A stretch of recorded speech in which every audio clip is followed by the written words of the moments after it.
Hey, what's up, guys? We are back in this bitch. Now, Crude Boyz are back, guys. We haven't been back for a long time. It's been about 6 months, but yeah, I mean, shit happens. It's what it is. But we're back at the end of the day. So, hope you guys are tuning in. Hope y'all listen and hope y'all enjoy. I got my motherfucking dude here. Well, what's up, man? It's your boy Gravy. Back again in the Philly jersey. God damn. Being disrespectful as fuck. No, and we also got our other guy back, J motherfucking T. What's got up, JT guys? in here, guys. What's going on, man? Appreciate you guys having this again and having us back for another round. Hell yeah. So, what the fuck's going on, dudes? I don't know, man. We're about to get into this Buffalo Trace right here. We just had a conversation about it, and JT gave us a fact that kind of blew my fucking mind. What blew your mind about it? I mean, the fact that he was kind of saying that it was created way before America. Yeah, this is like the oldest company in America. So you're telling me than America right now, yes, that the people before were drinking Buffalo Trace, before there was a fucking America, giving head and having unprotected sex, is what you're saying. Our great grandmas were, doing their thing back in the day. That's what's crazy, Jesus. man. They were getting freaky back then. Low key. My great grandma was a whore. Dude, like, no shit though. Like, imagine how many, like, fucking diseases and shit like that were going around just because they weren't aware. Dude, I was watching this thing that said that they used to wash and reuse condoms. What? Like, was it like the prostitutes? Like yeah. That I think they used to use like lamb and shit like that. Yeah, right? they used to use lamb intestines, bro. Yeah, lamb intestines. Yeah, that's what we make tripitas out of. Should try it on your dick. And for you, chicharrones. Chicharrones. Well, I guess we better have a celebratory welcome back shot for the boys. Start it off, man. Tony. All right, guys. So right now we're sipping on Buffalo Trace, and we're gonna take a shot. Just for being back, since we've been little bitches and been gone for so long. But it's not like y'all bitches been hearing, so I've been seeing those views anyway. So I've been taking mad close attention to what y'all been doing. Yeah. And y'all are not watching my podcast. Don't y'all think I want to be like Joe Rogan too? Be like, you know how many times I creeped out your neighborhoods hoping you were playing my shit? All right. So okay, let me take a shot real quick. There you go. This vodka down the hatch. Jesus. That's too smooth. Like, no shit, it's so smooth, bro. All right. I just took a fatty. Salute. I just took a fatty from Cincinnati. Dude, that is very good. Right? Am I tripping? No, that's freaking perfect, bro. No tracer, nothing. Yeah, you really don't need a trace with it. I guess chase, because it's trace, right? I guess so. So, Oh, God. Uh-oh. anyway, I think the last time we were on here, both y'all fuckers were working down south with me. Yeah. Yeah, he was. Avery got moved. No, you were on the last podcast that had that. I don't know. Either way. Avery got moved because y'all are primos. Yeah, because we're cousins. Me and Avery are cousins. We used to work in the same area. They found out me and Avery were related. Moved Avery. And after that, JT. What happened with you, man? What happened? Well, just a bunch of life shit. I enjoyed it down south. All the production that we've already talked about. All the hectic days and no sleep nights. Fucking fun. But when you're a single dad and your daughter starts school and she has to be at school at, kindergarten don't open till 8, gets out at 3, damn well we're already in the field by 6 and we're not home. Oh, yeah. So, easy. Yeah. I had to have I've been with the company 7.5 years, so I just told them, look, man, this is what I'm facing. And they said, yeah, man, you've been loyal. I'm going to be loyal to you. And they did me a solid, bro, and luckily they put me with this fuck. And who did you talk to get that transfer? Was it David or? It was my old foreman. You know who my old foreman is. He was cool, man. But yeah, David as well. And then One thing, let me just interject. Sorry to interrupt you. I just want everybody to know this right now. JT outside of work is the guy y'all know. JT at work, man, he's pretty sharp. He's pretty sharp, man, and I will give him that. And I mean, to be honest with you, you got to give him his flowers. I mean, he's taken care of a lot of stuff for Concho just as well as you have. Yeah.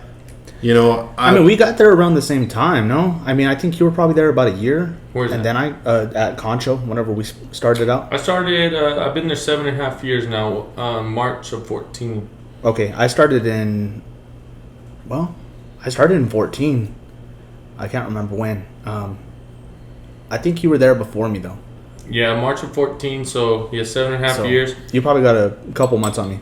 Yeah, man, and like I said, it's been good, and I feel like I've been a decent employee. You know, fucking pretty reliable. So let me ask you guys this.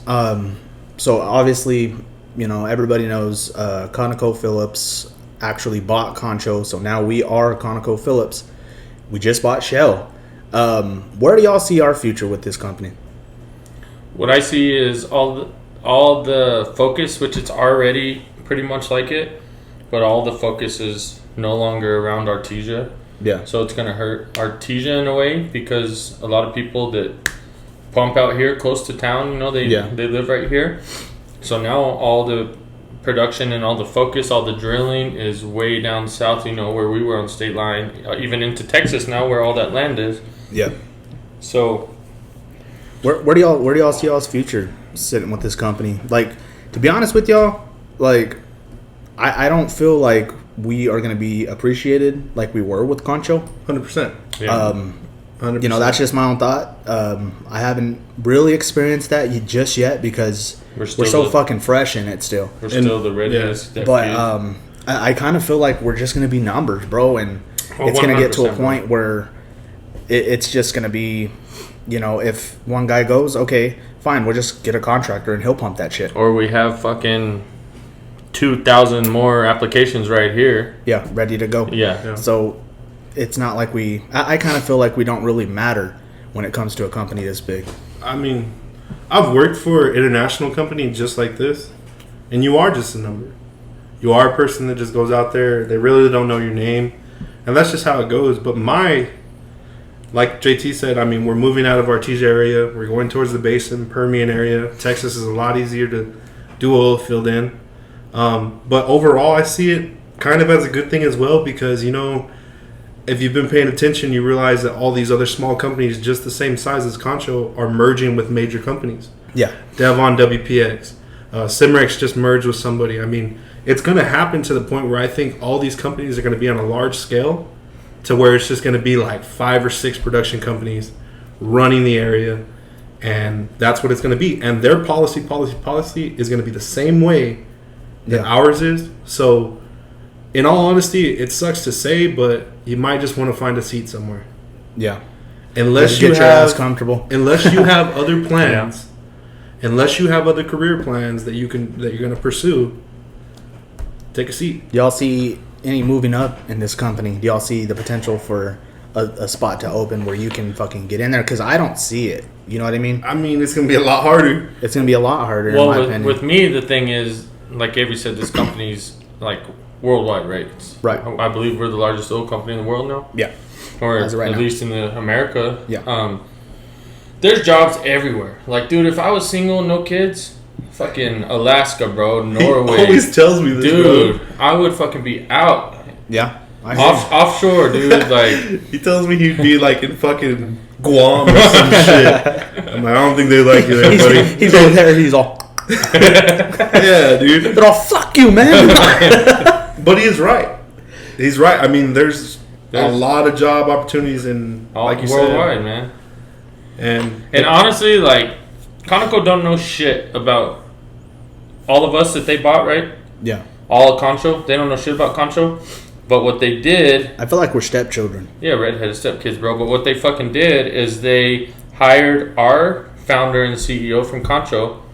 He's the new fucking vice president of the lower 48 in the United States. Yeah.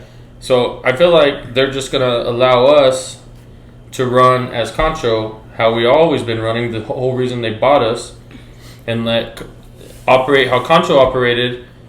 But now we're just the only thing. It's just Conoco. the fucking name tag that's on our name. We're all the same. Everyone's in the same position. Everyone's gonna be in the same position. You know, for now, it's gonna be the same thing, just different name. Yeah, I just don't see any room to move up. Like what are your what are y'all's goals, coming forth, with this company or without this company, or like just in general? Like, what are y'all's goals? Do y'all plan on staying with Conoco? Do y'all see yourselves doing something different, starting a business for yourself? Well, doing anything. My thing is, so my dad was a superintendent. Mm-hmm. My grandpa, his dad was a superintendent. So eventually one day I know I'm going to be up there, but I would also, how badass would it be just to come into one of these service companies, own your own company, start it off from the ground, and have no one to answer to other than yourself, and run shit the way you want to, and say in 5-10 years everything's paid off and everything's just profit from there. That would be freaking nice. But I mean, say with our 401k with Conoco, stick around till we're 60 and we can put your time in. We can fucking retire and go buy a house in Florida on the beach somewhere and fucking not have a worry in the world. That would also. I mean, yeah. What about you? I mean, just same foundation. I mean, just I would like, I'm still a little younger than you guys, and no offense, but I would like to. He's still a baby boy. I would like to take opportunity if it comes my way. Don't know what it is. It could be oil field. It could be something else. So I'm open. I think if the numbers are right? Yeah, I'm optimistic, but I'm not a dude that's like, oh, it sounds great, and go to some bullshit. You got to make some real sense to me, and it's got to make some real sense. And I think that's my overall goal as my youth is shading over it. I mean, you got to think about this too. Like, for you to get with Concho in the first place, that like you're very lucky. Oh yeah, like myself. But you started young. Like I started at 20. Yeah, I started at 21. I turned 21 at Concho. I was 22. Almost 23. It's fucking nuts, bro. Because I had tried to get in with Concho for years and years. It took for fucking ever, and finally I got to a point to where I was able to keep putting in apps and all that shit. It was all good. And at some point, they finally called me.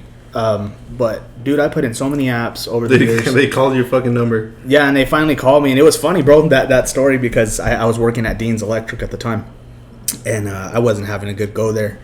For some reason, the boss kind of had it out for me. My brother worked there. He was a supervisor there. Well, a foreman there. And he ran his own truck, and he was young. So a lot of those old fucks are just like, oh, well, what the fuck? Like, why does he get a truck? And he's only this old and this and that. So this is normal competitive. Yeah, just they had to hate on my brother. And I think the way they kind of got back at my brother was to get to me. You know what I mean? Oh yeah. Because they really couldn't do nothing to him because he was in the same position as them. You know what I mean? Yeah. So in order to fuck with my brother, they would fuck with me. Yeah, when you would go, and so you would go hop in their trucks and assist them, right? Yeah, pretty much. I was a helper, and basically, if my foreman wasn't there for that day, I would have to go with somebody else. They're like, pull this wire, bitch. I mean, bro. yeah, pretty much, bro. And it sucked, dude. I was very unhappy there, and I got to a point where I was just like, dude, fuck this place. Like, anything and everything that I do, I'm just being looked over, and it didn't matter what I did. I feel like we all been there, but you kind of took it. Yeah, I took it pretty hard, bro. You took it on the chin every day. I could tell. Yeah, and I was with a couple of guys, and literally these dudes were probably the laziest dudes I've ever worked with, bro. Dude, we were sitting in the truck, and it literally started sprinkling outside, and I was like, okay, like, are we gonna get the fuck out of the truck? Like, are we gonna get to work? What are you gonna do? We have pipe to run, and literally it started sprinkling a little bit, and the dude's like, nah, it's raining, we ain't getting outside. And I was like, what the fuck, dude? Okay, so we sat in the truck. We literally sat in the truck till it was time to go home. Hey, no bullshit, I ain't trying to work in electricity and the water, bro. Yeah, dude, it sucks. But no, it was literally. Dude, I don't even jump my truck in the rain. I don't care how dead it is. But I mean, we weren't even working with live electricity. That was the problem. Oh, we were just running pipe. Yeah, and the caliche was soft. So it was perfect. Perfect timing to get to knock it. some shit out. And said, no. Yeah. So literally, we sit in the truck all day, bro. These two fucks are like, I swear, I think they're gay. Like they were with each other all the time. You know who you are, gay. And anyway, long story short, I already know it's been long, but long story short, we go home. It's time to go home. We didn't do nothing that whole day. I get back to work in the morning. We left and all that. Get back to work in the morning. My boss comes up to me. He's like, "You don't like working?"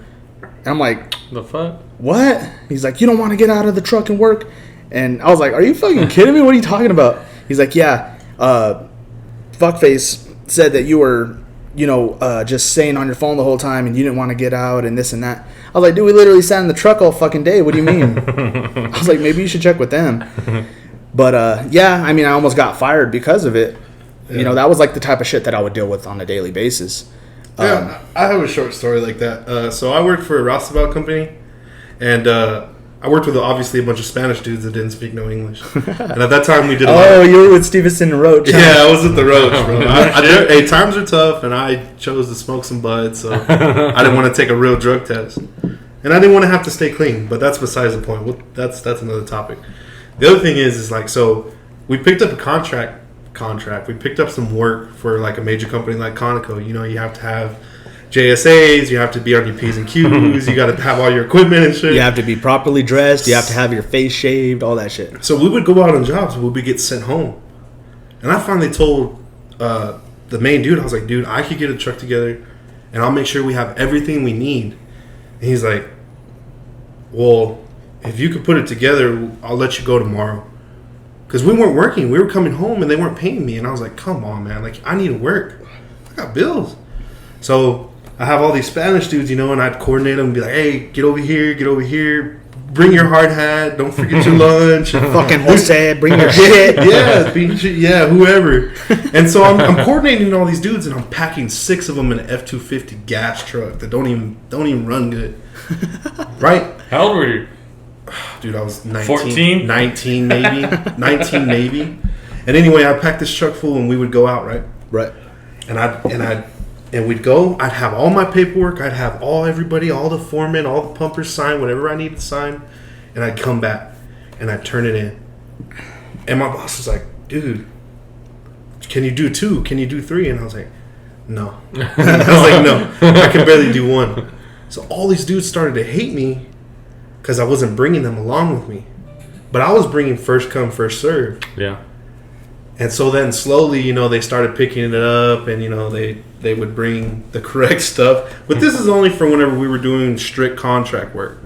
Keep that in mind. If we were working for someone like Concho, they don't care. Yeah. Just don't let us know about it, And that's what it was. And so anyway, so a lot of people were angry at me. On top of that, I was young.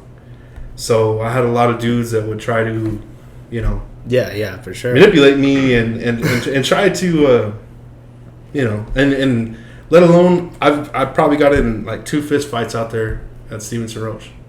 That's funny, dude. Dead ass. One Full thing fist to fights. me, like about y'all stories about being the young guy and fucking not really, the old guys not really taking a liking to it.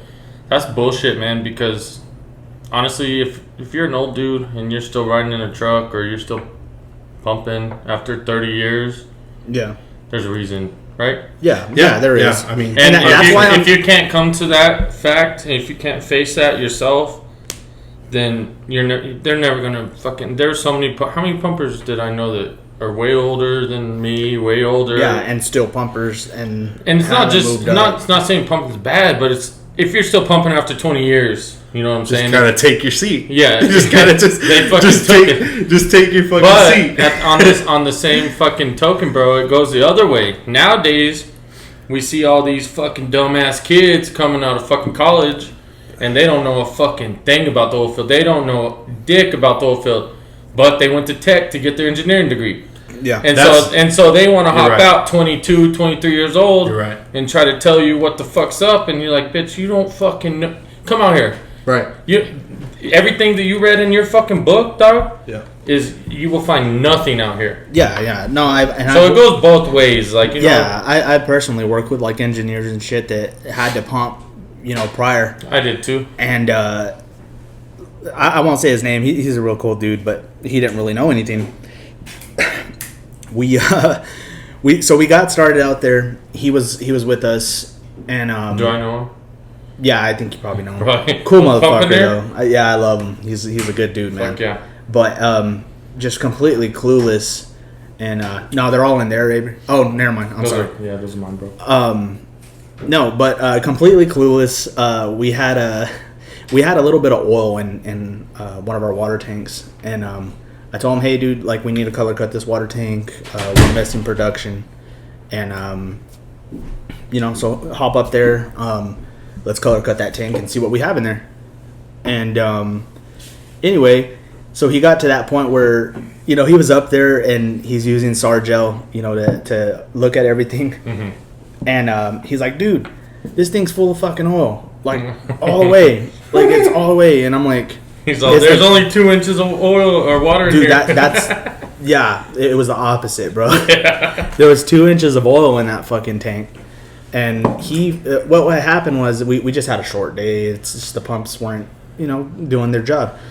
And anyway, he uses a whole fucking like canister of Sargel, dude. The whole thing. Shit. He's just sitting up there and he's color cutting everything. And you just let him go at it? Yeah, and I'm like looking at him and he's like yelling at me, hey, dude, like this is all oil. And I'm like, is the color changing? Well, no, not really. And I'm like, the Sargel, which Sargel changes color whenever oil hits it or water hits it. Turns purple in water, right? Yeah. His whole fucking line was purple, and he's like, well, it's turning purple. All of it's purple. And I'm like 2 inches of white. Yeah, and he didn't even have that. just a real quick description.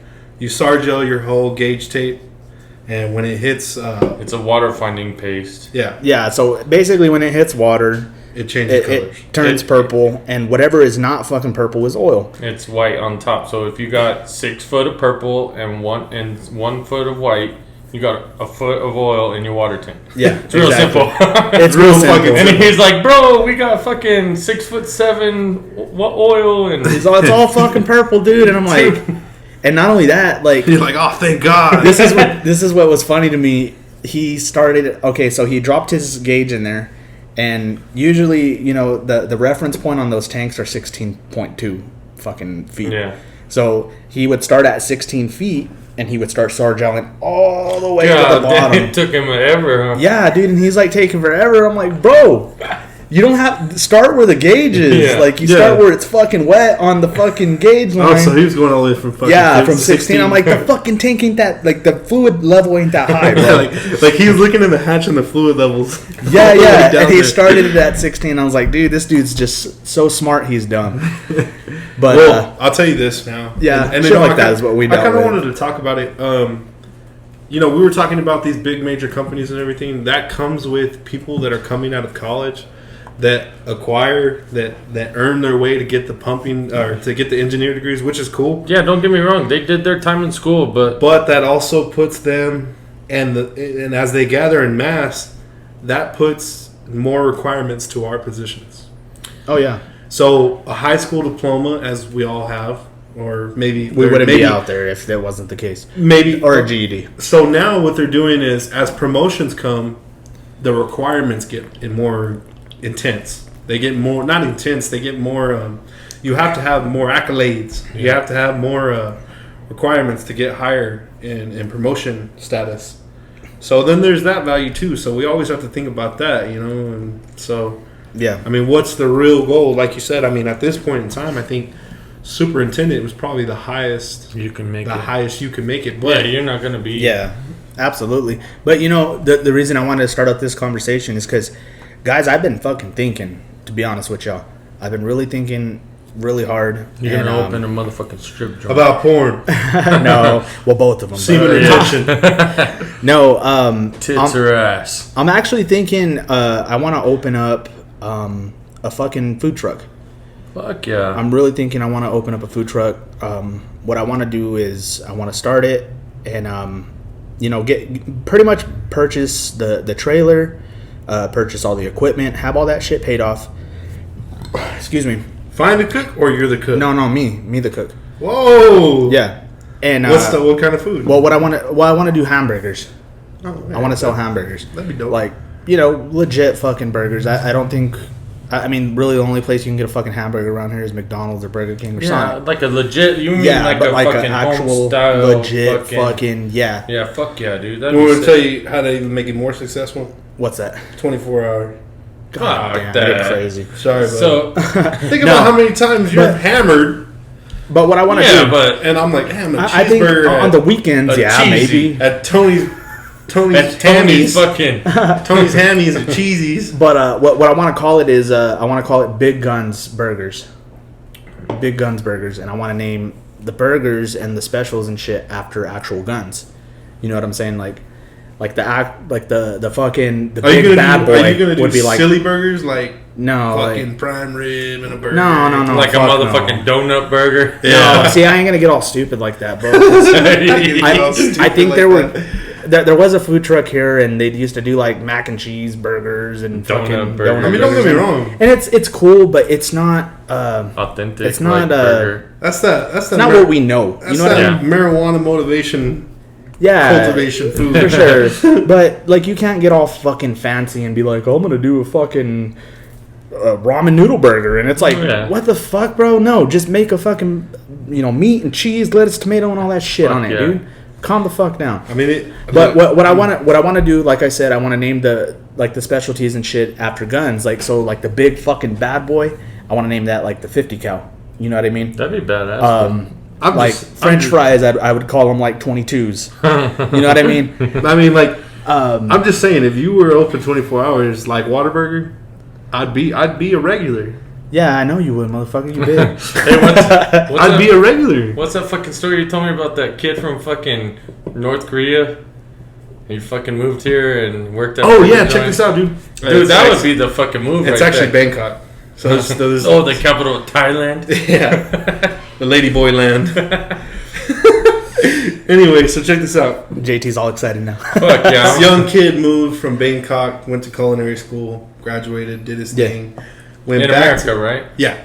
Went back to Bangkok, tried his culinary school, and tried to be a 5-star restaurant. Couldn't do it. Just, it wasn't happening. So what he ended up doing is he took the culture of America and went down there and started making That's smart. He started making cheeseburgers. Yeah, right? That's listen, what I'm saying. So listen. He does everything like a tattoo artist, like, and we'll get into that later. Like a tattoo artist, he makes reservations and schedules and appointments. He only books 4 people a night to make American hamburgers, but fine cuisine style. Fine cuisine style. Okay. And he is booked from like this current date to 6 months in advance. And all he does is cook one time during the night and make 5-star cheeseburgers at night. That's because crazy. he had instead of him, so he's using like just rich motherfuckers. Instead of him using the schooling that he was given, all he's done is making fucking the burgers that we pump out 100,000 plus millions a day. He's only making 4 of them. Motherfucking the C-store in Loco Hills, the fucking cheesies. Yeah, dude. And see, that's another thing, bro. Is like, I want to make good shit, bro. Like 80% by 20% meat. You know what I mean? Yeah. Like, I don't want it to be cheap shit. I want it to be real shit. And me doing this, it's gonna be a big risk. And at first, I was like really on board with it. I was like, fuck yeah, dude, I'm gonna do that, and I'm gonna fucking go all in on it. And then I thought about it, and I was like, well, if I do it, and for it to succeed, that means I'm gonna have to give a lot up. You know what I mean? I'm gonna have to give up a lot of time with my kids. I'm gonna have to 100%. Probably let go of my job 100%. and do it, because you can't do anything half-assed and expect it to fucking make it. You know what I mean? So like my thought behind all this now is like, dude, I'm tired of just taking orders, bro. Like, if I'm taking orders, I want it to be from a fucking customer, and me fucking fulfilling that order, and whatever it is that I do. Which I thought, fucking cheeseburgers, bro. I can cook pretty goddamn well, At least I fucking think. Yeah. And I eat a fucking lot, and I eat from a lot of different places, and I'm a picky person, and if I love my fucking food, I think everybody else will too. You know what I mean? So that's where I'm kind of sitting. I want to get all this. I want to buy it, pay it all off, and, eventually, let go of the current job and do this 100%. Get a restaurant and try to fucking make it. But not even necessarily a restaurant, because, you can get a restaurant, but the people have to come to your food. You know what I mean? Mm. You can go to where the people are with the trailer. All the events, all the fucking... Yeah. So that's my initial thought on it. That's where I'm kind of standing. But yeah, it's going to be a lot of risk. But what also kind of gave me another drive, I thought again about it. I jumped back on the wagon, and I thought about it, and I was like, okay, I let go of this job that I have to pursue a dream that I want, right? Mm-hmm. If this goes down the fucking gutter, I still know how to fucking pump. Yeah. I still know how to fucking be a pumper and, you know, sell oil. I know how to do that. Mm-hmm. And that's a knowledge that I always keep with me. So shit went down the drain, I'll apply somewhere else. You got a backup plan. Got a backup plan there.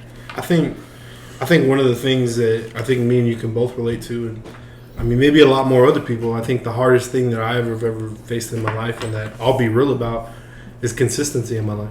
You know, I'll go hard for 3 days. And that number 4, number 5, I might take a shit on you. I'm not gonna lie, but you know this motherfucker, bro. Hold on, I'm sorry.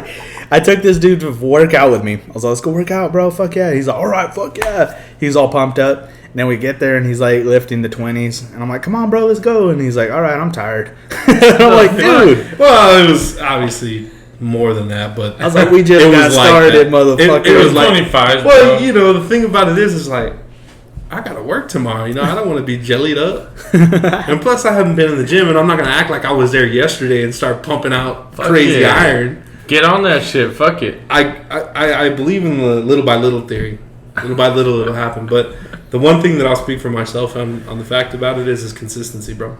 You give me a 5-day period to show you something, I'm gonna go hard for maybe 3 days. Yeah, 4 and 5. You know, I'm gonna see, and that's something that I get comfortable. Why don't you switch it up a little bit and fucking go 1 day shitty, 2 days shitty, and then go 3 days hard? I'm trying to level your ass out here. No, I know. Go 80% 5 days. Yeah, fuck it. and you know, and I think that's and I'm real. You know me. I'll tell you what it is, and like so that fact, I know that about myself. I deal with that about myself, and I try to perfect it and everything. But just like my own YouTube channel, so same way you have your podcast, is consistency. Who knows where you would be with that 6 months that you put in? Who knows where I would be with that 8 months that I left my channel? Yeah, you see what I'm saying? Yeah, for sure. Who knows what ideas you could have came up with in 6 months? Who knows what ideas I could have came up with in 6 months? You know what that means to me, bro? Like, so when I was playing baseball and shit, the higher levels you go, like in college, you know, D1 and shit, everyone fucking throws 90, right? Mm-hmm. Everyone throws 95. Like an average thing. Everyone can throw 95. Everyone can fucking hit. Everyone can fucking field. Right. But you know who's the guys that makes it are the guys that are fucking consistently that good. Mm-hmm. The guys that everyone can hit a fucking bomb, but the guys that are consistently performing at a high level, right? Mm-hmm. So consistency is like, I feel like even if you're not the best at something, if you're not fucking a superstar, or if you're not this or that, but one thing you like, I feel like if you're consistent, I mean that says just right. And that's the reason why I say that is because obviously I pinpoint that to myself, and I think others will understand this too. Like, you focus on consistency, and you think about the best athletes in the world, even LeBron James. How much he dedicates himself to the game. Guy, but anyway, yeah. He's a hard worker. fuck him for what he says, you know, for media purposes. But he's paying $100 million for his body recovery, and he's actually doing the damn thing. That's consistency. You know, all he has to do in this world is worry about basketball. I understand that, but he's got to worry about being the best at basketball, day in and day out. Soccer players, baseball players. Tom Brady, bro. Tom Brady. I listened to Tom Brady's podcast today, bro. He's able, like, and you know what's crazy is like a lot of people that are young, they talk shit, you know, like Hurts, rinse, do every month, rinse, do every month. Yeah, it is. For you, it is. It's do every day for him. Tom Brady, what we just talked about it the other day. He has 3 Hall of Fame careers. Yeah, bro. In his single career. So like the shit about Tom Brady, come on, man, I can't stand him. But you respect him. I can. I liked him a lot more when he was in the AFC. Now he's in the fucking NFC. Now he's a threat. Now he's fucking dropping dimes. But I saw like they always post these random ass Tom Brady stats that are like mind blowing, bro. One of them was like, I think it was Dan Marino or Joe Montana. His whole career, he had like 235 touchdown passes. Yeah. Tom Brady's career, he has 290 after he turned 35. Yeah. Another one was like, so he's been playing for. So last year was his 21st He year, holds all the records. except for most all-time passing yards, which he's going to break Sunday. Yeah, he's in gonna New break that England. soon. Yeah. In New England, Against his old team. He's 89 yards away. He's gonna fuck them up, dude. Oh yeah, he's gonna win by fucking 30. But they broke down Tom Brady's career after his 21st year into 7, 7, and 7, and every 7 years was worthy of one player making the Hall of Fame. Damn. Like his Super Bowls, his accomplishments, his MVPs, 7, 7, and 7. If those were 3 random players that only played 7 years, Yeah. they would have made the Hall of Fame. It's fucking crazy. Dude. So this is off topic. Did y'all see what happened with John Jones? You fucking dumbass, bro. You know what? You know bro. what's sad, bro? You see what Dana White said though? Dana White he finally called him expected on it. his shit. That's what's sad, bro. John Jones is like, I'm done drinking, and Dana White's like, yeah, bitch, you're fucking 10 years late, Yeah. or whatever the fuck Facts. he said. Facts. Yeah, for real. Think about John Jones' consistency. Nate, If he would have been day in and day out. Yeah. The most Just consistent- imagine if he fucking trained like how he parties. Dude, he would. I'm not I saying- mean, he is great. Yep. Don't get me wrong. He was inducted in the Hall of I Fame. mean, he's just in the Hall of recently. Fame. one of the greatest of all times, but That's whenever he got caught. Yeah, I know that night. The that he was same night that he was in the inducted in the Hall of Fame, he grabbed a woman by This the hair. last time? It was his wife. Okay, so what if check he was this just out. fucking her? Okay, so She said, pull my hair, bitch. She's fucking if said, that was "Alright." the case, then you know these cops are on bullshit. No, dude. So his daughter was the one that told whoever the no. fuck How to old call is the she? cops. Like I 12. mean, what is she supposed to do? Oh, she's old enough to know. She's like 12. What is she supposed to do? Yeah, I mean, I wouldn't cover for something that. had happened. I guess somebody had seen that there was blood on the lady, his wife. Is she Apparently, from- he Well, just pulled her hair. let's just put it in Is hindsight. she from Budokan too? I don't think so. No, I think they're probably from like New Let's just York put or this some in shit. hindsight. The dude went to go get inducted to the Hall of Fame. And beat the fuck out of his He bitch. went and did his night. Obviously, he probably did what he did. He well, they grabbed his said lady they- by the hair. They said he wanted to go to a strip club. And Okay. He wanted to go pull 10 grand out of his account Okay. and go to the strip club. And his wife's like, There was a discrepancy. no, I don't want to fucking do that. Like, let's just chill. You know, it's family night. That's special what she night. said. She said, just fuck me and pull my hair. And then so he did it, and then she ended up bloody. So the fucking 12-year-old girl walked in. God damn. Golly, that's even worse than what really happened. It's just crazy to me, bro. Like, Pulled her hair and he's headbutted No, the police. yeah. you met him, no? Yeah, I met John Jones. I met him at in Bootcamp. At he's- the training facility? Yeah, he's a civilian. What do they train out there, Tony? MMA? Jackson Wink. Jackson Wink. Jackson Wink? Yeah, when I lived in Albuquerque, bro, I had some homies that were like, they would go camp out at Jackson Wink. Like, Just wait for oh fighters yeah, to John come up. Jones, fucking cowboy, fucking. Yeah, Cowboy used to be in there. And then And some shit went down with him. I'm homies He's with in Edgewood now. Yeah. I'm homies with fucking Tim Dirty Bird Means. Like I know his brother-in-law. See, so. the thing about Tim Means, bro, I have a story about him. Do you So- know him? Yeah, I know him. I don't know him personally, but I have a story about So him. one of my good This friends. is a fucked up story. Hold on. So one of my good friends, bro. One of my like in college. You know how you have best friends in college? Mhm. He was on my team, so we became good friends. He's from Moriarty. His sister is married to Tim Means. Oh, well. Her name's Boom Boom. She fights too. You can look Boom, her boom. up. Oh, and she look at her, bro. She's Boom, boom, come in the room.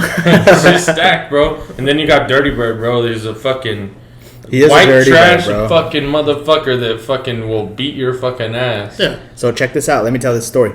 So my brother, he's fighting King of the Cage, right? Tim Means is fighting that night as well. On the same event. Same event. And my brother, we were waiting for his fight for a while. He was supposed to fight this one black dude. He was really good, that black guy. I can't remember his name. DC Dupree was his name that my brother was fighting. So anyway, we thought that they scratched the fight. So because we were waiting forever, bro. My brother was waiting. He's already all fucking jacked up, ready Yeah, to go. dude, and- he's ready to go, and he didn't fight until after the fucking main event.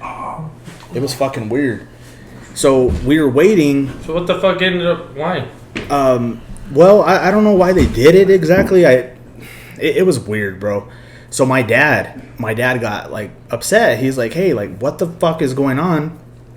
Why isn't my son fighting? Like, we've been waiting. You know, I don't know how many hours we've been there. We thought, excuse me, we thought he was gonna be one of the first fights of the night. You know, because he's still amateur at the time, and it's pretty much just warm up until the main event comes. Yeah. So we thought like, okay, well he'll fight, he'll fight, first through fifth card, like first through fifth fight on the card, and that never fucking came, bro. So my brother's waiting, we're waiting, everybody's waiting. All Artesia people were there to support my brother. Where was this at? Ridoso. Oh fuck. And so everybody's waiting.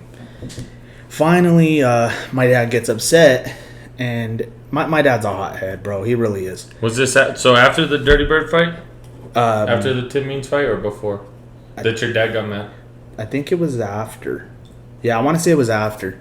So my dad got mad, and he walks backstage, and he's like looking for my brother, and he's like, "Hey, like, where the fuck's my son? Like, what's going on?"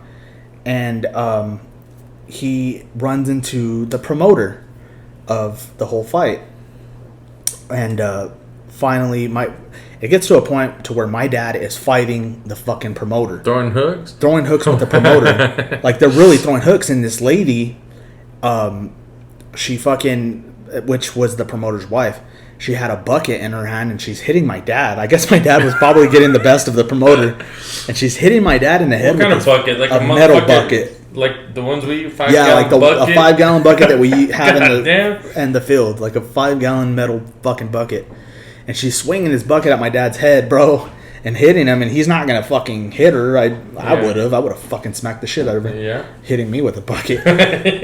And anyway, my brother finds my dad fighting with the promoter. And my dad's like, my brother's like, "What the fuck is going on?" I'm like, "Hey, like, stop!" And fucking Tim Means comes up, co-cocks my brother, dude. No shit. My brother did not see him, co-cocks him. Boom! And so my brother's fighting with Tim Means in the back. Fuck. So they're fighting, and my brother still has a fight to go. Like, he's coming out next. So my brother got in a fight before the fucking fight. Did he piece up Tim at least? Did he get him one? I don't know. I wasn't there, to be honest with you. But I know he cheap shotted my brother. My brother didn't see it. Yeah. My brother was just getting in the middle to separate the promoter and my dad. And before you knew it, Tim Means fucking hit my brother. Boom. So they started fighting. And then I guess everything got broken up.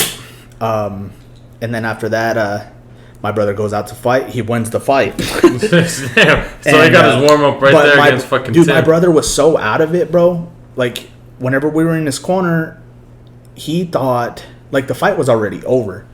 And he thought that we were just, like, in the second round. We were already past the third. And I was like, pick your fucking hands up, dude. Like, you won the fight. Like, pick your hands up. He's like, let's go again. Let's go. Yeah, like, he didn't realize that they had just started. Not just started. That they had just finished. He thought they had just started. Like, he was rocked because he... got in a fight with Tim. Yeah, he got in a fight with Tim Means, and he cheap shotted him. So, yeah, that was a little story. And it was crazy, bro, because shit fucking went nuts after that, dude, because my dad's head started to swell up. No shit? From the bucket? From the bucket. And, I would have sued that fucking whore. Him getting jumped by a bunch of people. Where were you at? I was in my brother's corner. When the fight happened, though, you didn't know?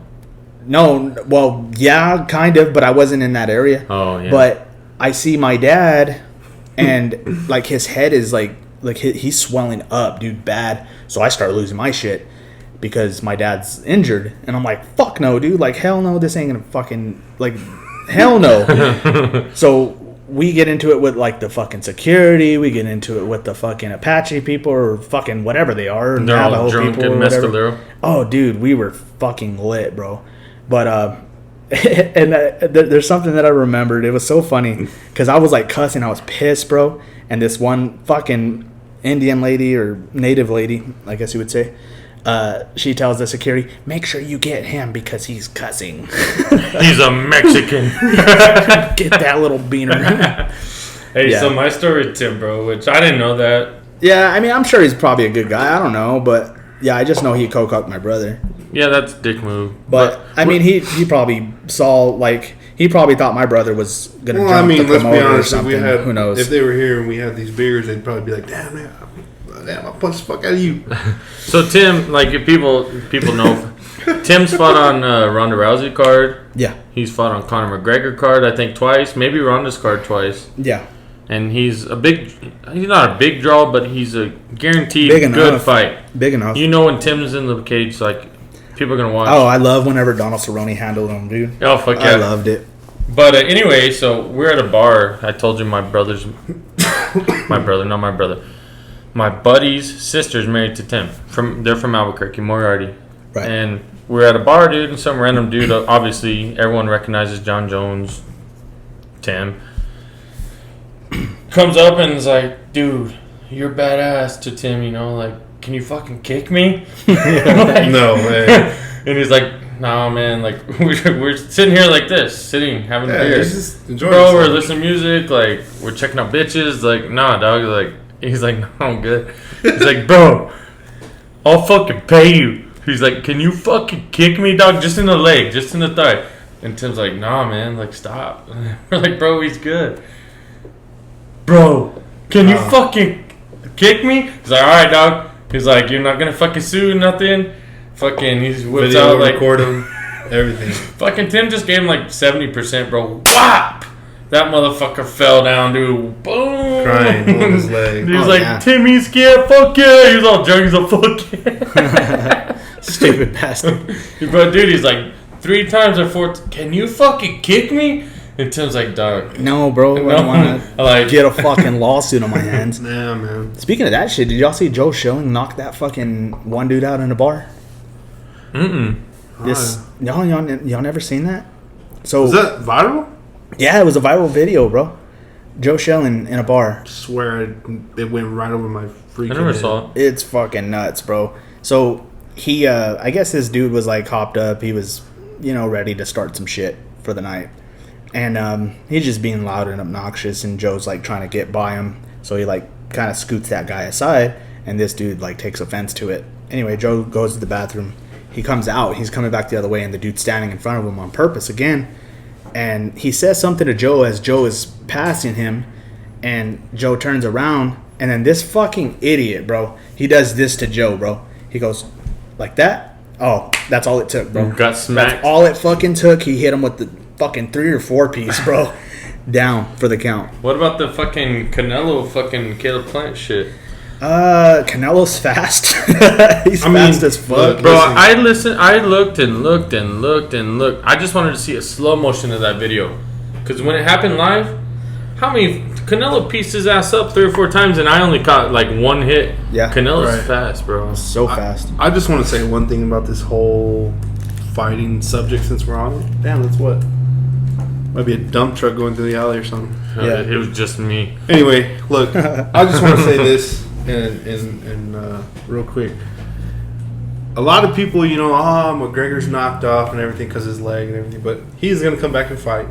And he's going to still sell a card. He's the biggest draw ever. And that's He's what I want. always going to be. That's No what I matter want. what. That's what Yeah. I want to inform people of. Look, so the thing about McGregor, if Jake Paul can sell a fight, damn well McGregor's going to sell a fight. I think the only reason Jake can sell a fight is because everybody People wants to see him get the whooped. fuck knocked Yeah, out. everybody wants to see him get. You know what though? So this It's like the motherfucking... Cowboys. Everybody wants to see him Shut get the whooped. fuck up. Just like the fucking Eagles the other night. What happened, bro? Hey, hold up. What the fuck I'll tell you happened? what happened. We all get together every Sunday, Monday, Oh, no. Thursday. We'll get together whenever the fuck the Cowboys play. My house, J-Mar's house, Jerry's house. Jerry's house, wherever, bro. We love watching football together, bro. And so when we get together, Uh-oh. it's like, hey, Potluck. are you coming? All right, bro. Like, I'm gonna get the meat for the fucking hamburgers. I'll get the buns and the meat. Bring the cheese It's and a the potluck. fucking onion and the ketchup, tomato, lettuce. All right, bro, you're coming. The another guy. Okay, yeah. Bring Y'all should have chips. just called fucking Big Guns Burgers. Give me the motherfucking 69 cal. But fucking Avery, I told him at work. I was like, bitch, are you coming? Yeah, dog. No doubt, bro. I'll fucking be there. You know me. I always fucking show up. I'm fucking gravy. I'll fucking be there. I'm gravy.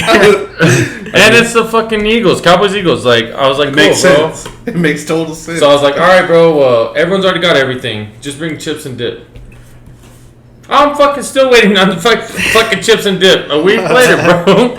And by the way, for obviously people aren't watching, but Avery is being very disrespectful wearing this fucking Eagles jersey in my fucking shed. Yeah, bro. On a Friday, bro. You ain't even playing. After y'all just got embarrassed. I just want people to know that I'm the most humble sports fan. No, he's like me. He's cool, bro. With any of my teams, I'll tell you if we suck, and I'll tell you right now. Bro. I really enjoy being a Cowboys fan and having Avery as one of my good friends.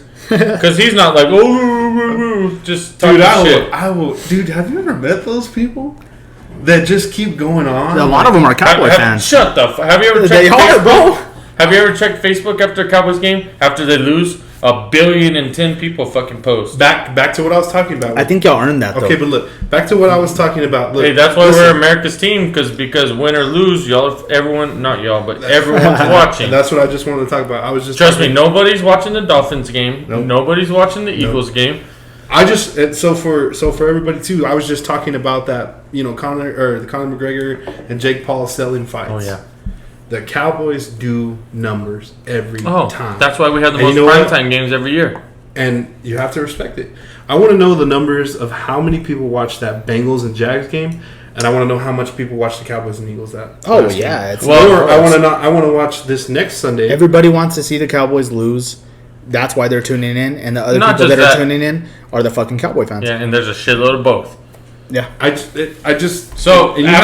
After week 3. So the 3 highest viewed games of the week. I don't remember the third one, but the first one was the Cowboys Bucks. The second one was the Cowboys Chargers. Right. That was a good game. That was a good game. Dude. It was crazy. God damn, that could have went either way, huh? Thank God we finally got some luck, bro. And I'm not lying. Dak deserves every fucking good thing coming to him. Dak Prescott deserves every fucking good thing. I had to fucking write this dude on Snapchat. I was like, get off his fucking nuts. I'm already, like, I'm not on his nuts. I'm on his dick. I will tell him this. I will say this though.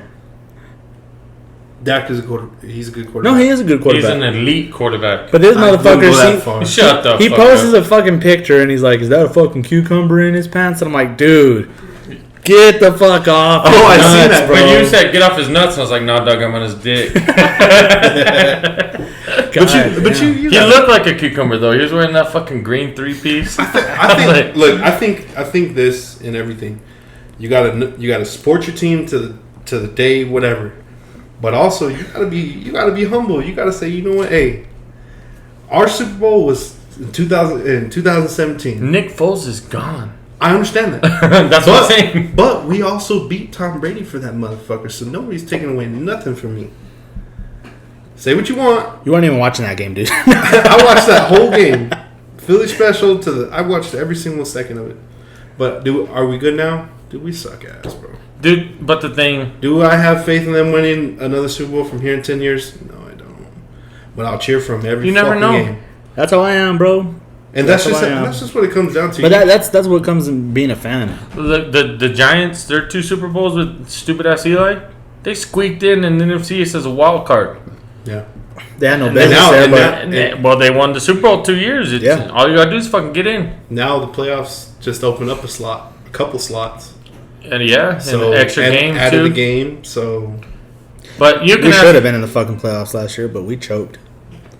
The Bills fucking Bills handled y'all, bro. Handled us, bro. I feel bad for Ricky D. Flew all the way to fucking Miami and watched the Dolphins. Shout out to Ricky Del Rosa. Shout out to Rick. Ricky, corn dog. He's a fucking true one. Slick Rick.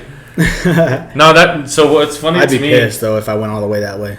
I would be mad. I would have fucking... Dude, I would have fucking 6 strippers. Dude. Alright, our pumper schedule is 8 and 6. We work 8 days and get 6 days off. That boy, Rick, is working 10 days on, 4 days off, or whatever the hell his schedule is. Fucked up so schedule. you know what?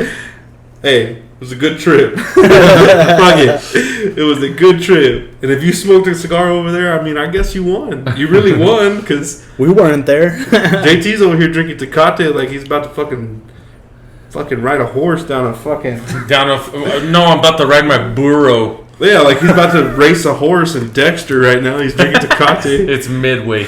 In Midway, whatever. Over there hooking up his fucking burro with some cocaine and shit so it runs faster. He's like, hey, Pepe. Hey, you know what? Hey, Dexter has a Triple Crown, don't they? I don't fucking know. What do they call it? The freaking Tejano Crown? I don't fucking know. No, they have a champion breed horse that like won the Kentucky Oh, Derby. mind that bird. Yeah. Yeah, mind that bird. I was eating one time in Red Lobster. And You were watching him run? No, I was in my. I was in You saw the jockey. the owner. His name's like I don't know. I don't remember his name. He's a white dude, cowboy Oh, pants. he's a white dude? Yeah, duh. Only white guys have money. What cartel, dude? But I was with my mom's friends, bro. So this fucking peckerhead fucking picked up our whole fucking tab and fucking big dicked it and fucking. He's like, oh, the owner of Mind That Bird paid for y'all's food. We're like, man, where's that fucking douchebag? Yeah, at? you should- I'll fuck him and his horse. Nah, you should have just told him, man. He already left. Like by the time we paid for our tab, Okay. and they're like, that was. I love when people do that, bro. I ain't gotta spend no goddamn money. You're like, what? You want to open a goddamn cheeseburger store? Hell yeah, Hey, boy. inside or outside, you act all surprised. You're like, what? Really? Inside, you're like, fuck yeah. Yeah, fuck yeah. Oh, yeah. No, usually whenever I see like a big dick fucking show up to a restaurant, I'm like, that motherfucker better pay for my food. He better pay for my food. All that shit I've been doing. I'll tell you what, man. Fuck. I went to Midland recently. Man, it was so nice, dude. It was so nice. We What'd you played do? Oh yeah, we you were played, golfing, yeah. Yeah, they had a tournament there. I think it was like the Oilfield Open or some Classic. Oilfield Classic or something like that, man. They had a vendor on every hole. Really? Yeah. Did they have a Jaguars vendor? What's Jack? Oh, you're talking about the strip The club? motherfucking strip I club, thought you were talking about the car, and I was like, No, the motherfucking strip Bro, club. we're selling loose turkey Oh, God. we're selling Reubens on wheat. Extra salty. with a little bit of mayo on it. And it's like, what the fuck? Oh, no. It was nice though, man. It was nice. You know what? To be honest with you, man, there was a keg on every fucking hole. Really? Man, I was pouring up. That's how the Contra was when we had the Contra, bro. Fucking teeing off at 7 a.m. Get to your first hole. There's a fucking, you know those horse troughs, the metal ones that you buy at like the feed stores. Yeah. Had them full of beers and ice. yeah. Then you get to the second hole, they're cooking fucking disco breakfast. You get to the third hole, there's I don't know Crown. what it is down there, but they like boudin from Louisiana. No shit. What's Have that? you had boudin? Boudin, bro. What the fuck is that? It's fucking rice with. I was in Louisiana for a minute. It's rice and it's sealed in a It's like a sausage. but it's sealed in a like a. They do what do this you call weird it? type of meat, and it's a link, and they roll it up and Yeah. they put them on. It's like a bratwurst almost. It has that It same has mild. rice in it? Yeah, boudin rice. Yeah, and- it's That's got fucking rice. weird. no, but it's Cajun, bro. It's Cajun. It's a Cajun. Them because- motherfucking Cajuns will eat fucking anything, man. I was down there one time, Yeah. and I was in the fucking swamps, bro. I'm talking, it's the largest swamp in the world, the Atchafalaya swamp, like 6 million acres of swamp. One portion of the swamp feeds into a river that's 500 feet deep. Like, it's huge, bro. Holy shit. No bullshit. Yeah. It's in between Lafayette and Baton Rouge, and there's a bridge that connects Lafayette and Baton Rouge that runs right through the swamp, and it's a 17 or 27 mile bridge. It's like the 5th largest bridge in the United States. God damn. No bullshit. When you leave Baton Rouge and you head to Lafayette, somewhere in between, there's that 20-mile stretch. You're on a bridge. Yeah. Damn. So, I had my daughter at the time. She was 3. She's 6 now, and I want to take her on a private boat ride in the swamp, see alligators and shit. Well, I want to do it for myself, but I took her. And we Like, if it's fucking not dangerous. we showed up at like 9 in the morning. Did you have the swamp ass? I got swamp ass fucking 24/7, dog. We call it mud bud. God. But I heard somebody call it something the other day. But anyway, so we fucking showed up an hour early to our boat ride in the swamp, and they're like, "Hey, if you go down, cruise down in a little bit." Oh, I know what it's called. Fucking what's it called? So you know how you have swamp ass? Yeah, I got it right now. Okay, so girls have swamp ass and swussy, Swissy. I have swussy. right? You got a big old Swiss. Hey, you ever fucking fart, bro, and it just bubbles up your ball sack like up Oh, to your yeah, stomach? it's Yeah, I try to avoid those because they're awkward and uncomfortable. You're smelling it out the front. God damn. Oh man, why? Then some chick goes down and she's like, "Damn, his dick stinks." Damn, this boy stinks. This big old country boy stinks. This boy's been shitting out of his dick.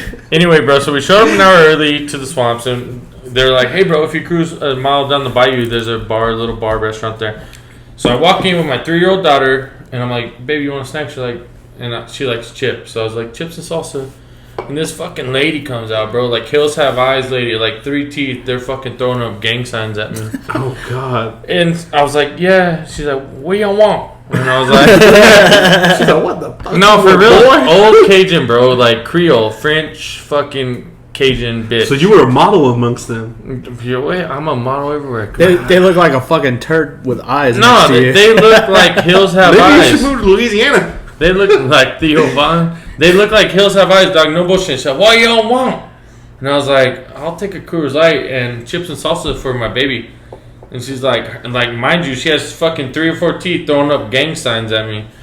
And she's like, chips salsa. I don't know what the fuck chips and salsa is, but we got motherfucking catfish and gator bites. Like, what the fuck? You're like, we'll take the gator bites. I was like, well, we'll take the catfish bites, bro. Like, just give me a fucking Coors Light. Yeah. Give her something. Like, so no bullshit, bro. So from that day on, my daughter's favorite food ever. You can ask everybody at Wellhead. What does my fucking 6-year-old daughter get when we walk in the Wellhead? Catfish. And she don't eat shit. She eats fucking nuggies from McDonald's. But also, fucking, once you get done with your food at that place, it was like a breakfast joint, so it was like 10:30, 11 in the morning. You walk outside on a fucking dock, and there's like a swamp that runs, and you fucking dump your food into the water off the dock. Like, you're like this. And fucking gators, bro, just... I mean, that's better than throwing it in the trash, man. Honestly. But them gators are fucking nuts over there, bro. This is biodegradable shit, you know? I don't know. I've never been down in Louisiana. I mean, you just took a trip to... It was hard. Fuck, bro. Hey, so when I went to Louisiana, I checked the weather. I was going to be there for 10, 15 days. I was like, oh, fuck yeah. 82, 83, 78. Humider and fit. Bro, I was sweating my fucking dick off the whole time. Swizzy. Yeah, that swizzy, boy. You had a wop. It was nuts, man. A wet ass pussy. You had a wop. I know. I had on chairs and leaving marks. I had a wet ass penis. He's just leaving kissy marks on the fucking chairs after he gets up. Bro, I've done that before. I was self-conscious about that back in the day. Leaving kissy marks. God damn. And then I sniff it. I mean, you just got back from where'd you Oh go? yeah. I went to Virginia? Alabama. No, Alabama. Oh, You want to do another Buffalo Trace? yeah, Fuck it. sure. Let's do another. Yeah. No. Hold on. Let me take this shot real quick. Oh. Yeah. Oh. God. We're all getting COVID. Fuck it. I'm doing a waterfall. No. So I went already to. have herpes.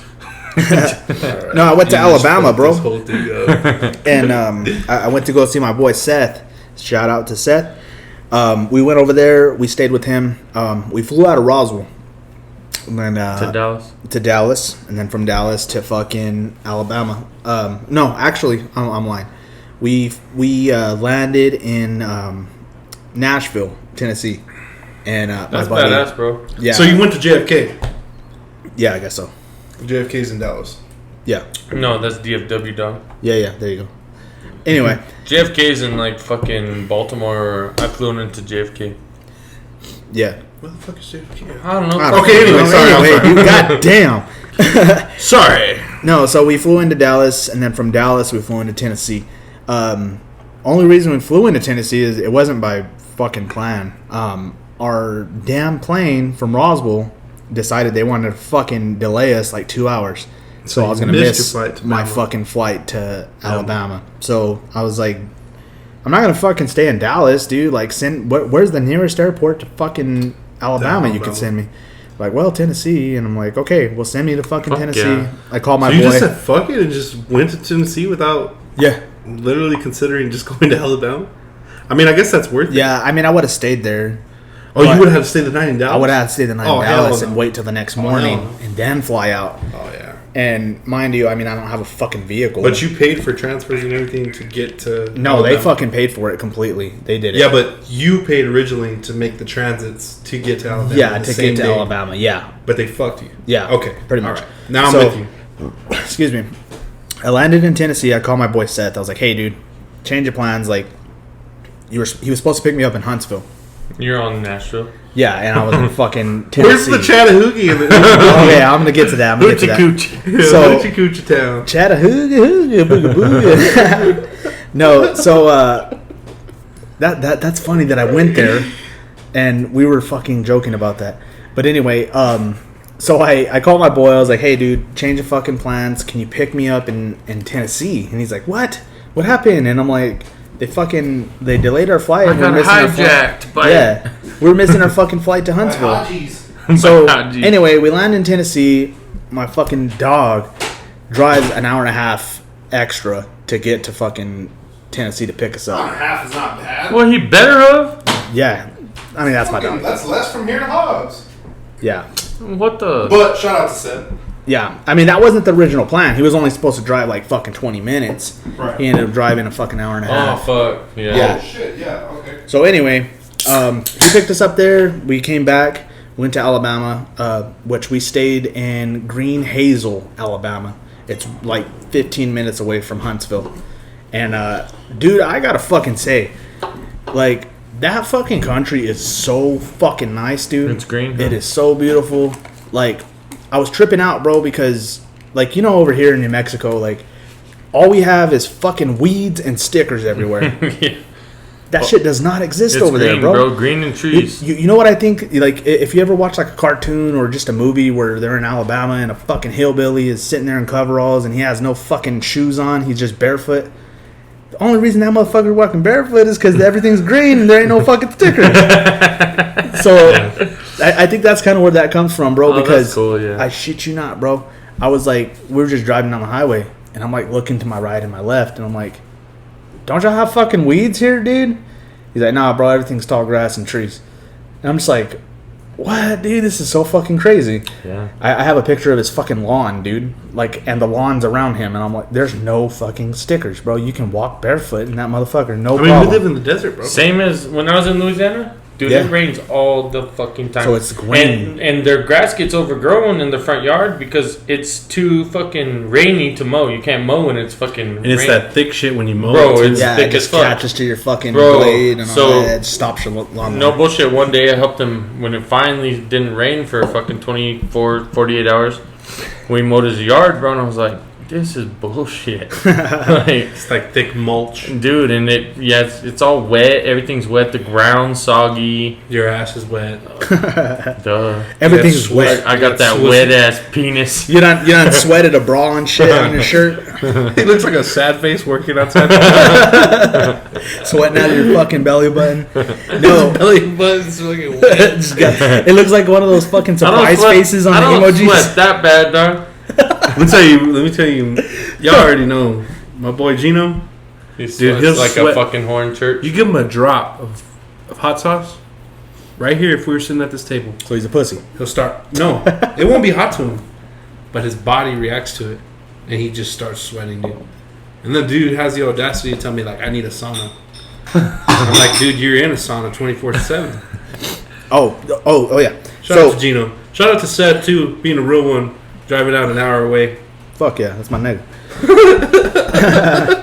Anyway, no. So going back to Going back Alabama. to I just want to point this out real quick. Tony posted a video saying that Tennessee barbecue wasn't worth a fuck. It ain't worth So the that fuck, explain bro. yourself. this is what I'm getting to, bro. Explain yourself. So It's full of vinegar, right? no, not even, bro. Well, I was let in me case. let me Sorry. explain this, bro. This is bad. Yo, shut up. I'm gonna shut your ass up. I'm trying to say something. No. So, okay. Obviously, a lot of people brag about Tennessee barbecue. They're like, yeah, Well, it's like fucking best barbecue around over here, man. And no, It's dude. Texas, dog. Dude. Oh, my God. So, I don't know. Y'all have had Henry's. Henry's been here for how long? Oh god, It's I shut. fucking hated Henry's. It was the worst. Fucking But hate Henry's. Henry's shitted all over this fucking Tennessee What? barbecue place, bro. Holy shit. Whoa. So we get there, right? We decide we're gonna take a day trip from where we were at in Alabama. We're gonna go down to Chattanooga, Oh. Tennessee. Chattanooga, which it's a fucking badass town, bro, or city or whatever you would call it. Badass. We went to the aquarium. We went and had fun, and Seth's like, okay, dude, what do y'all want to eat? And I'm like, I hear the barbecue. Like, people talk about barbecue around here like it's the shit, dude. I'd like to try it. And he's like, all right, let's see what we can find. I go to Google. I look up the fucking highest 5-star, like the best fucking rated shit that they have. You gotta ask a local sometimes, though. Yeah, dude, I don't Find know. them little hole in the walls. But why the fuck is this rated so high, bro? It was a fucking like a 4.9 out of a 5. Tastes like a motherfucking made rib. And you know what? I've pulled up on 3 stars before, just because we were in the area. Yeah, pretty good. Best fucking places I've ever been. So I understand your judgment. Yeah. I understand your judgment. I thought like, okay, this place is rated high. Everybody comes here. This is the spot. So they don't know no better, bro. So we get in there, and I asked the lady, like, they even have a sign on the fucking wall that says, when we're sold out, we're sold out. Especially on the ribs. When we're sold out, we're sold out. And I'm like, okay. It must be good. Let's see, let's see if their ribs are the shit. I'm fucking curious.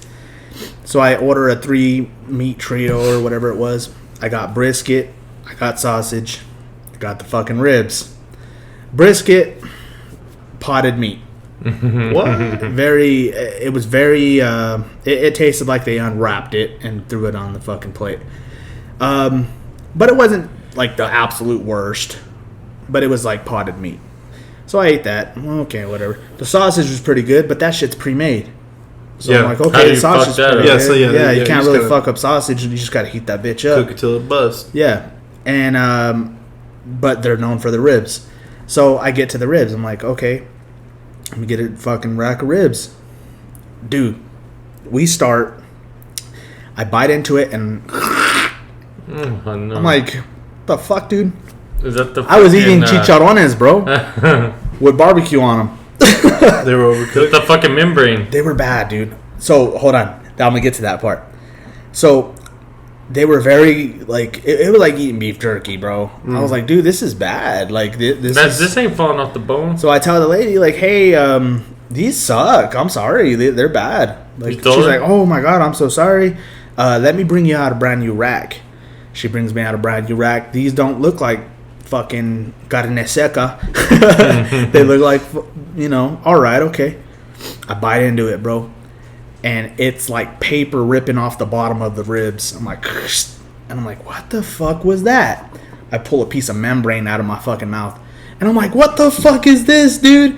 I flip the thing over and I peel the whole fucking membrane off the back of it. man. I was like, how the fuck do you not take the membrane off your fucking ribs, dude? Yeah. Yeah. And it tasted so bad, dude. Like, it was like they were fucking being smoked inside of intestines, and the intestines turned to paper, and like it was bad, dude. Yeah. And the lady comes back around. She's like, "So how was that rack of ribs?" And I wanted to be a dick so bad. I just wanted to, But you already made a scene. but I already. And you're like, it's good. Thank you. I gotta make go. it- Yeah, scene. exactly. I was just like, "It's good," and then she looks at me like, "I don't." Was she I don't hot? trust that face. No, she was Oh. fucking. No. Was she the same lady that served him in Louisiana? Oh, No, God. not that bad. Not She that works bad. at 2 places, I heard. Maybe she needed a membrane. She works in Chattanooga and she works in fucking Louisiana. But yeah, dude, like, how the fuck do so- you leave the membrane on the fucking meat? I got dude? the same story when I was living in Kansas. We went to Kansas City to play at the Royal Stadium, which there's a Kansas City, Kansas, and a Kansas City, Missouri. They're right by each other. We're at the Royal Stadium, and everyone says Kansas City barbecue is the best barbecue, right? Uh-huh. Everyone says Kansas City barbecue. Memphis. I've heard that. No, so we went to fucking right by the fucking Royals and Chiefs Stadium to this badass spot where Kansas City barbecue is legit. Right. Dude, they do theirs full, like they cook Dude, their and meat going full to of Kansas vinegar, City- bro. It's yeah. vinegary and fucking. You would think. This ain't shit, bro. You would think, like, going to Kansas City, like, I think if I were to be there, I would be like, dude, barbecue. Dude, that's what we the did. shit. And we even went to like a place That was didn't- highly rated. that didn't look like a fucking badass place. It was like a fucking. Hole in the wall. Yeah, not necessarily. I mean, it was a little restaurant, but they're like, dude, this is the best. That shit ain't got just like same shit with Mexican food in Texas. Oh, no. That No, shit ain't yeah. nothing, bro. You know what would succeed in fucking Alabama? a real fucking Mexican restaurant. You'd be a fucking millionaire there, La dude. Herradura way. Yeah, Fucking dude. put that bitch out And there. they don't even have to be fucking outstanding. And Yeah. it would be ridiculous. Hey, the only thing with the fucking Herradura, you can order a fucking water, and you hear that fucking cart. This dude's all about the hairy duty. The hairy duty. You can order a fucking. You can ask for a fucking packet of fucking Sweden loaf, and you hear that cart. You're like, bitch, you can't just bring it to me. You got a fucking card it out here. I don't know. It's shitty fucking service, but fucking those red enchiladas are fucking bomb. But I fucking The tacos are good. I literally have they to kinda shit. fell off. Like by the time I get home, I'm running to the bathroom to shit. Huh. Dude, for a second, like, y'all know how, like, birria tacos, like, y'all know how that's, like, the shit, right? For some reason, a lot of the places that I've eaten those tacos from, dude, I have to fucking go to the bathroom, dude, like, right after. Right fucking after. But I want to take this little second to shout out my boy Cedric Bettis. Guys, if y'all don't know who he is, I got some tacos from him today, as a matter of fact, birria tacos, and damn son, they're fucking good. No shit. I've They're been seeing really them. good, dude. I'm telling y'all, people that are hearing, check out Cedric. Y'all guys, check out Cedric. He decided that I don't know what he was doing prior. He's a cook. He decided He's a fucking cook. I don't want to fucking listen to nobody. I don't want to have to take orders from nobody. He's grinding. I'm ready to fucking do it myself, and he's doing it right off his fucking porch, bro. On his flat top. Just right on his flat top, dude. And it's fucking tasty, bro. I gotta say, it's tasty. Very good. I So gotta stand up, dude. This I think- fucking ass is fucking. jiggling. I'm falling asleep. You do got a big old booty. It's more to eat. Yeah. Downright. No, but yeah. Shout out to Cedric. Your shit was good today, bro. He's got other shit. He's got that ramen. He's got quesadillas. He has grilled cheeses and shit like that. So shout out to him. Y'all check him out. We got to support our local business guys that are trying to make something out of themselves. So, check them out, guys. Yeah. Hey, But other than that, anyway. No, I mean, I'm glad, man. It's good to see, someone taking their talents and putting them to the test, and now he's getting. That's what I'm trying to do, bro. Now he's getting That's his what I'm praise, trying to man. do. That's what you work hard for, brother. And I hope, man, I hope he gets on big, man. Yeah. So I'd love birria tacos 24/7, man. I've never even Fuck had yeah. one, bro. You never had one? I see everyone. Everybody posts it. No one Dude, even knew about them, right? Until Yeah, like a yeah, year pretty ago. much, yeah. But It's just like a fad, bro. It's just, it is. It's one of those things that gets popular and you gotta know. like it just. But dude, I'm telling you, Like, like the motherfucking sea walk. I didn't have to go and shit. Yeah, dude, I didn't have to go shit myself after I ate those Sea-walk. tacos, bro. You never sea walked? I used to. No. Yeah, this fool used to sea walk all the time. Back when I was a crip. No. No, When we were that's younger, Crude Boyz. him and Manny, shout out Manny, big old fat weirdo. La verga. Sorry, that's family. But anyway, I'll tell you the other thing though. No, I mean to see him taking Take this, a leak. Hey, can To you see- grab to see a beer him- when you get back. Got it, bro. to see him taking his step towards what he wants to be. I mean, that's good. Do you know this cat? Yeah, of course. Yeah, I grew up with him. I don't think I met him, right? Good man. What's and his name? I'll put you on. For What's sure. his name? Cedric. The Entertainer. Close. No, but you know what I was gonna tell you, bro? A lot of people are always like, saying like they want to prevent change and they don't want to change up or they don't want to like how everything comes in. It's a new fad and everything. Obviously, there's some things that you need to restrict, but for someone to tell you like don't ever change, or for someone to ever be like, hey, like what happened to you or something like that. Hey, man, everything's changing around me. For you to sit there and say for me not to change is for you to sit there and say for me not to progress. Yeah, I am for the sure. way I am the way I am. Not to make you grow. Fuck right. yeah. I am the way I am, and that's just what people need to get right with. I'm all about change, man. Like this Buffalo Trace, man. How did it make you feel? I mean, Dude, it's smoother than fuck, bro. Like normally. Got popular because of Joe Rogan. Thank you. Yeah, Joe Rogan, of course. he's on Buffalo Trace. That's his fucking number one sponsor, bro. He fucking every Every podcast, dude, he's like, yeah, let's do Buffalo Traces. Hey, talk about your Joe Rogan experience right now. I mean, I'm hooked. Bro. I mean, but you're kind of sick of him doing comedians, right? Yeah, fucking. But you need to also understand that he's trying to open a comedy store down there. He's not trying. He's already doing it, but he don't need a fucking. He's been doing comedians for a while, bro. And a lot of them. Don't get me wrong. I love seeing his show, but I only like to see the interesting people, bro. That's exactly what I told Avery. I'm like, bitch, this motherfucker every day, comedian. I'm like, it depends who the comedian is. If it's like Dave Chappelle, then it's I'm listening to Theo Von. Theo Von, I'm listening. And bro, you know what? And I like to listen whenever he gets with Brennan Schaub. Like, dude, a lot of people shit on Brennan Schaub, but I haven't been on to Brennan Schaub. You know what? I'm a fucking fan of him, dude. Because I'm a big fan of him. I mean, listen, he had his peak and everything, but he really didn't get to that stage, so everybody thinks he's just a critic. But he's really not. He really fought in the cage. Yeah, you know what I mean? No, he was a top 10 heavyweight at one point. Vitor, right? Was it Vitor? No, not at all. Not Vitor. One of the motherfuckers, but definitely. But then he's also got his ass fucking beat up. Yes. Definitely. And that's what Joe Rogan was saying. Like, I listened to him the other day. He was just talking about Brendan Schaub, and like I said, I've never listened to a Brendan Schaub podcast, or I know he got King and the Sting right with Theo. Dude, you would laugh your fucking ass off just listening to them. You know what's crazy? They're funny. I will listen to Theo Von with no guest before I will listen to Joe Rogan with the comedian. Oh yeah, dude. When Theo Von's on, bro, he reminds me of myself, bro. Yeah. Like, he says the funniest shit, and he's like, he just fucking gets you rolling, man. And he's just so authentic, bro. It's fucking funny. And if you meet him, I guarantee you, if you meet that dude, we'd be best friends.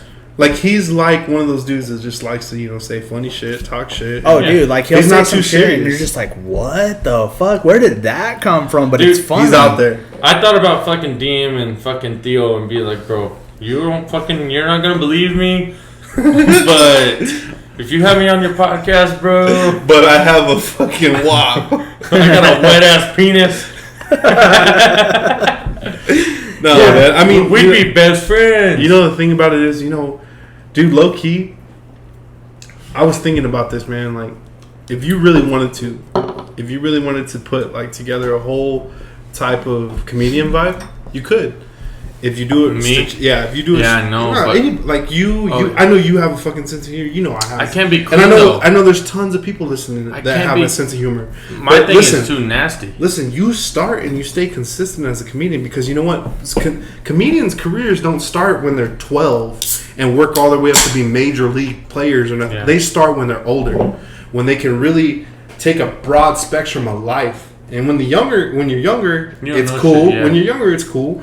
But when you're older, man, you hit points that are just so crazy. So, like, I was thinking about this, and, like, we're talking about dreams and fantasies and, things that we want to do.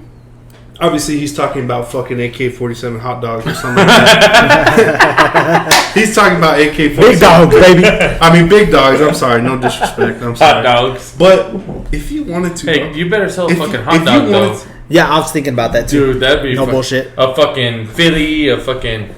I just put my meat in between the bun and I'll sell it. La verga. Excuse me. All right, if we want to... And it comes with extra mayo. You put an act together. You study every comedian that you ever watch and you know that is funny, hilarious. And you go down to fucking Adobe Rose and you say, hey, man, let me do open mic. Open mic Let night, me do open dog. mic. Let me do 30 minutes, 10 minutes, 15 minutes. You sell out Adobe. You put on a show. If you're funny, start going to cities. Start going to Roswell. Austin. You know what I'm saying? Joe Rogan's about I wouldn't go that big as far as... I'm going in. But there's a lot of places that have open mic. Yeah. That's what it is for comedians. You know what my opening line would be an open mic? You ready for this? Wet ass pussy. Wet ass penis. But be like, all right, motherfuckers. I'm going to give y'all as much time as it takes me to have sex. 38 seconds. That's to prepare yourself, because it's going to be vile. It's going to be, and that's good. That's good that you think about it like that. That'd be something cool. I think you'd probably be pretty good. Dude, I would. I tell myself I think you can about if you had but dude, run a hot 5 minutes. So y'all want to know something crazy about me? Like, no one knows this. Avery and y'all know me. I'm a different JT at work. I'm a different JT at fucking this. I'm a different JT when we're at watching the Cowboys game together. Dude, you're probably an asshole whenever we watch that version of you watching the Cowboys game. No, it depends on the score. But in college, bro, I failed a public speaking class, dude. I would get so fucking nervous, which I shouldn't have failed. It's just because You don't like to get up in front of people. Yeah, but I also that's a major I think part, that's bro. kind of how I am. also as well, I fucked the teacher, but and then I fucking He's all. It was a guy though. It was Mr. Williams. That's another no, thing. it was a chick, bro, and she was ahead of the fucking. This was when I was living in Kansas. She was a chick, and she was ahead of theater class, but she was also the public speaking teacher. But I was a baseball player and shit, and I met her at a party one night at fucking. Oh yeah, you told this story. The last pod, not the last. Well, I think it was the first podcast. One of them, but yeah, and then every time after that, dude. So her curriculum was like, show up to your speeches in your nicest dress clothes. If you don't, like, that's automatically like show up like you're for a job interview. Right. I'd show up with my fucking $300 boots on, my Rock Revival jeans on, a fucking $100 blazer, looking like a fuck boy. and she literally wrote on one of my papers, bro. After I already fucked her, I probably didn't give her the dick, but good enough. But she's like, fucking. you gotta lay down, bro. No, I fucked the dick out of her. But What you gotta do is raise those legs in the air and then use the bed as a spring and push it back to you. Oh no, no. And then just give her every inch. I only got 2 inches, That's so not it's not. that's not it. But anyway, bro, on my paper, I was dressed the nicest clothes I had: $200 jeans, $300 boots, $100 Right. shirt. Please dress accordingly for. Please dress. And that's what she wrote on mine. Fucking. And this fucking dumb fuck, this fucking gay guy, shows up. He works at Subway, and he taught us how to make a Subway sandwich. And he showed up in fucking jorts, cut off jean shorts, fucking dumbass shoes, and a fucking dumbass shirt. He wasn't dressed accordingly. He fucking passed. That's funny. She's like, ain't this about a bitch? But like I'm I saying, spent bro. all this fucking Listen, money. like I'm well, saying, that was all after You I fucking bummed you it study, down. So you study, you put the time in, and just like how he would put his dream at risk, you have to be willing to do that too. I could be the I next- believe. I could be the next listen, fucking Theo Von. Listen, I believe you're the funniest guy ever. I really do. You're one of the funniest people I've ever known. There's a lot of people like I know like that, but I mean, to put it on the stage just like Theo does, and all these people that we talk about and all these people that we praise. I mean, we're fucking drinking Buffalo Trace after fucking Joe Rogan's COVID ass fucking drink. It's COVID ass. That motherfucker took horse stimulant and was like, See, but okay, let's get into that, bro. Why the fuck are people trying to not calm that shit down, but demonized. like how dare you take a fucking Demonize. something that's gonna potentially make you better? listen, man. You know the thing about fucking What the fuck's up with that? Ivermectin, the They guy won a that Nobel Prize. in 2014-15, bro. Yeah. It saved hundreds of thousands of lives from in like Africa. They have when they drink the water, they get real. I think it's called yellow fever or No, they get, river blindness. River blindness. Yeah. What's that other thing they get? God damn it. Malaria. Malaria. Yeah, and the malaria. other thing where your skin turns yellow. Cirrhosis? No, No, that's your eyes. when your fucking skin. Michael Jordan's got that Not shit. leprosy. Michael Jordan has cirrhosis. It's not diagnosed, but I'm diagnosing it. If When you is- seen The Last Dance, that nigga's eyes were yellower than... when you're Sorry, I'm drunk. what the fuck is it called? Y'all know what I'm fucking trying to say. Anyway. Any Hoosiers, fucking so this motherfucker won a Nobel Peace Prize for ivermectin, and now they're because it works, bro. You see CNN and all these fucking shit Yeah, you news can't casts. Like they're like, oh well, that's used for horses. Why is he encouraging them to use that shit? And that's supposed to be used on animals. That's gonna kill you. But it's like, dude, COVID's gonna kill you. So which is it, bro? Pick your poison. I think we live in a world of judgment.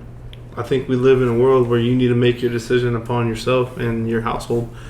Yeah. Just for our case, we should have probably talked about it earlier when we were talking about the oil field bullshit.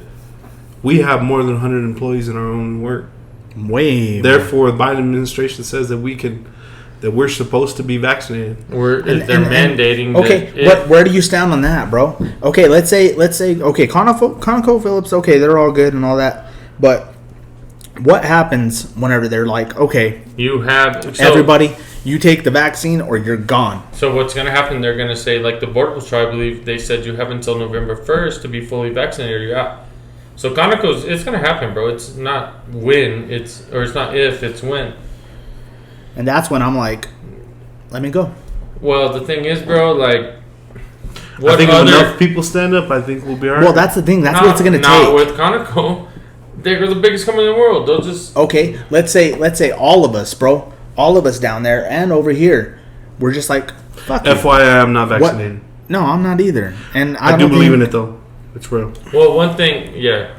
I'm not either. I mean, I believe it. It's real. Yeah, I just what I don't like. But I'm not. I don't like a motherfucker telling me what the fuck to do. What I need to do. You do at you, the bro. end of the day, But when you say that, it makes people think that you're ignorant. That's not the case. No. You're standing up for your own individual rights. I've had the fucking Rona, dog. I've got the fucking Rona at a strip club in El Paso. Well. Yeah, and that's why I say this. Yeah, that's they're why like, you don't understand COVID drill. Yeah, you're ignorant. You don't care about anyone else. No, But I do. It's also, like, you know how many people die from heart disease, cancer. Well, the thing about it is, like car accidents. Yeah. AR-15s. You look baseball bats. You look at it like this. Okay, so you take. Okay, they have people taking this vaccine, right? Okay, but people are still getting fucking COVID regardless, right? Yeah, and they can still spread it. Let's say, yeah, exactly. It still spreads. But, like, okay, this is how you know Seth is a real one, bro. And I'm a real one with Seth. Like, we're fucking close buds, bro. Like, really close dudes. And, he's vaccinated. He's fully vaccinated. We sat there. Well, he's in the military, right? Yeah. So he had to be. Yeah. Well, no, he's not with the military anymore. But he is contracted with the military with another company. I mean, he had the option to re-enlist. Yeah, right? yeah. He did, but he was discharged. Right. But with him, like, we didn't argue about it. We sat there. We talked about it. When I was up there, we stayed up till 4 a.m, dude, talking. Yo, we kissed. We banged. No, but this is how you know this is a real friend, bro. Like, we didn't sit there and fight about it. Like, I put my shit on the table. I was like, this is why I don't agree with the vaccine. It's not FDA approved. And, like, they don't stand behind their product. People are still getting COVID regardless if they take it. And they're still spreading it. I put all my shit on the table. He told me why he thought it was a good idea to take the vaccine. And we sat there. We kind of argued about it. But at the end of the day, we shook fucking hands. And I mean, that was it, bro. That's what it should be. It shouldn't have to involve nothing else besides two people making conversation about what it is. Yeah, and it doesn't have to be all hate. And I mean, that's my fucking dog right there, bro. That's my boy. And we sat there, we argued about it. At the end of the day, we fucking shook hands, and that was that, bro. But that will never be the case. No. But it is within, like, our friends, but, like, the media plays it out to be, fucking left versus right. Yeah. Now you're vaccinated, now you're not. And if y'all remember, a couple of years ago, it was the liberals that were like, I'll never vax my kids. Remember? They were never going to vaccinate. Not for Corona, before Corona was even a thing. Yeah. They're like, I'll never know. Now, because of the voice that was pushing it at that time. But now it's, and if y'all don't know, there's one man that fucking created this fucking coronavirus vaccine in 9 months. And that's fucking Donald Trump. Mm-hmm. And he fucking broke. So a normal vaccine takes 10 years to create. Yeah, and we're so fucking hard right. He made that motherfucker. We didn't agree with Donald Trump to take the shit. But he made that motherfucking vaccine in 9 months, bro. And because what he did, he cut all the red tape. He said, hey, Johnson & Johnson and Pfizer and what's the other fucking one, Moderna. Yeah. All y'all work together, because before, if Johnson & Johnson found out something and Moderna found out another thing and Pfizer found another thing, it was top secret. Yeah. But now he said, when you find something out, y'all fucking get together. And listen, and that's why I talked about it just before. I mean, I said, look, listen, I believe in it. Yeah, it's real, bro. I think we've all lost people in this last year. I just lost someone this week, man. Yeah. Like, it's real. Yeah, I mean, I've lost somebody as well. I've lost a couple people this year. I lost a friend this week. It's been tragic. It has really been tragic. I think, just for me, I want to say this, just for me, when that date comes and it says, okay, Avery, like, you got to get your vaccination, I think then I'll make my decision. But until now, I'm living my life independently. Yeah.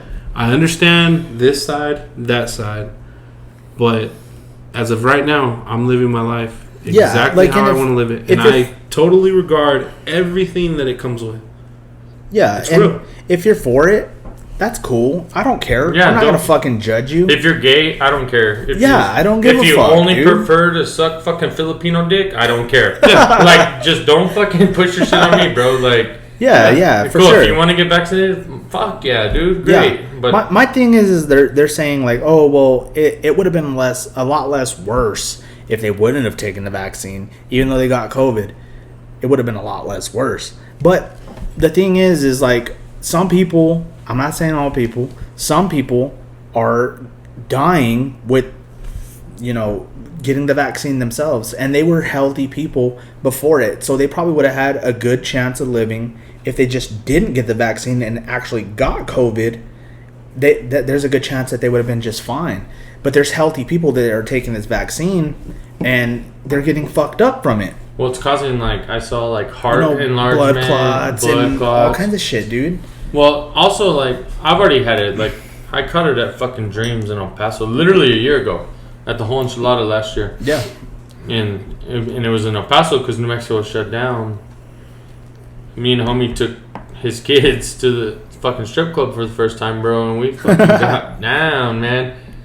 And yeah, I got the fucking Rona, man. But I remember when you got it. I just couldn't smell for like 4 days. Yeah, I remember it. I kicked it, and I mean, I felt like I got thrown off a fucking building. But I didn't feel like nothing. I just couldn't smell. Like, I remember how I found out. I wear Old Spice deodorant, bro, and I'm all putting it on one morning. And Old Spice is fucking strong. It's strong, yeah.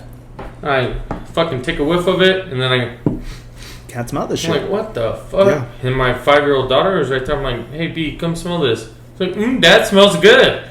And I smell like, I can't smell shit. Fuck. Dude, whenever I had it, bro, I opened up a jar of pickles. I was like smelling that shit. I opened up fucking vinegar, smelled that shit. And you I fucking pulled out your old chonies. Yeah. You're like, fuck, those are still bad. Those ones I smell that shit. The ones with the skid marks. No, but I don't know, dude. Like, and you know what's crazy? How the fuck is it that we're already going into 2022? Yeah.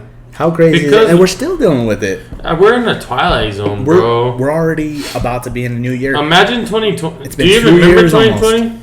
No, not really. I remember was nothing. Being in my fucking house and wearing a fucking mask all the time, not knowing what to think.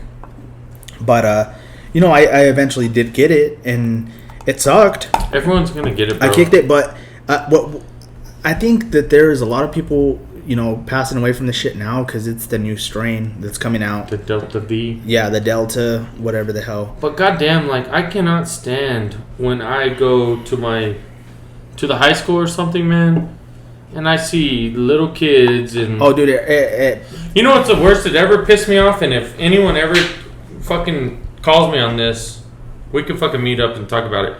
Fucking... I was in Lubbock one time because when New Mexico was closed... I would take my daughters on my days off to Lubbock, and we'd go fucking, do fucking Chuck E. Cheese and all that bullshit.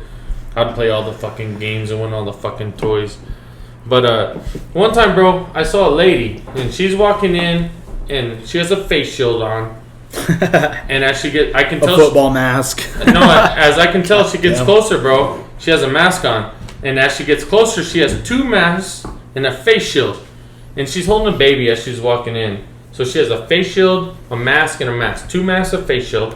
And she's holding this fucking baby that can't be 6 weeks old. Maskless. Nothing. And I'm like, what kind of fucking pussy are you? Like, are you fucking kidding me? You're telling me that 6-week-old baby ain't fucking... But you got a face shield and 2 masks on? Yeah. I think the thing is like this. We know that this shit doesn't hit the kids like it does. Yeah, but a 6-week-old. This is what pisses me off. Me and my wife were talking. We were actually considering moving to like fucking Texas and just then you recently. Had sex. Yeah, that too. Fuck yeah. No, but we were just considering moving to Texas just like recently because my daughter comes home and she's like, Dad, I don't like to wear the mask. Why do I have to wear the mask? And she's only 3, bro. It's fucking them up mentally, bro. Yeah, and that's the thing, I have bro. a 3-year-old too. We know that these kids don't get that fucking virus like we do. It's not as deadly to them as it is to us. I don't know what it is, but yeah, their survival rate's 99.9, and ours is fucking. They're playing Ruidoso. They better fucking be Ruidoso. Sorry, Yeah. Avery just showed us a fucking Bulldog Ruidoso game. yeah. But But we know for a fact that this doesn't affect kids like that. So why make them wear the fucking mask in school? Like, that's crazy to me, dude. Like, it really upsets me. But yet, we can go to a concert or we can go into Walmart and nobody says a fucking thing. And even for these high school kids, that have to walk into school with the mask, like, dude, it's okay. We're over it. We're tired of this. Yeah, I know it's crazy for the NFL. So obviously, there's new COVID. Last year was a fucking pain in the ass. There wasn't a fucking mandate or a vaccine, right? But this year, there's a vaccine. So there's a couple players, and of course, one's Cole Beasley, and they say, "Oh, you're a white supremacist. You're not getting vaccinated." He's not allowed to practice with the team, right? He gets his test every day. He's negative. He still can't practice regularly with the team. But during game day, boom, he's with the team. And they're like, come on, bro. Like, this shit is fucking idiotic, man. Yeah. No, it definitely... Man, it definitely took an impact on the world, man. And it's designed, bro. This shit is released from Wuhan lab. If you believe these one fucking Chinese ate a fucking bat and gave it to another man, yeah, you gotta be crazy. You're a fucking idiot. These fucking... I've been to San Francisco in the fucking... what is it fucking called? Chinatown? Mm-hmm. That place is fucking disgusting, bro. Rats and roaches. Rats this fucking big, bro. Size of football. And you walk by these markets and fucking fish are just laying out with flies in their eyeballs. You want to automatically think that it came from a fucking a bat. A bat. Yeah. Bullshit. This is designed, bro. Yeah, and I tell everybody, man. And this shit was, man. At first, I was on the fucking bandwagon of, dude, these motherfucking dirty bitches are eating bats. They've been eating bats. Yeah, they've been eating bats. So this is released from. They were. It's obvious because the first patients in that Wuhan lab, he got sick, took it home. Another guy got sick, and like their wives died. Before in 2019, this would have been like October, September 2019, and then, dude, China. I tell everyone this right now. China started World War III. We're in World War III right now. Mm-hmm. China killed 5 million people or whatever worldwide. Yeah, I remember. Without firing a fucking shot, bro. Yeah. And obviously, this administration right now, they're not gonna do shit because they own us. Yeah, and that's the thing, man. They're the ranchers to the cattle, and all these people are cattle, man. They're just moving whichever way they tell them, and just as simple as us not being vaccinated. I mean, people think that's an outrage. My thing is, we're woke. What happened to fucking pro-choice? Yeah, my body, my choice. What happened right? to that? Like, don't get me wrong. I hate to get into like the abortion talk and all that shit. It's hard to get into that because we're fucking males.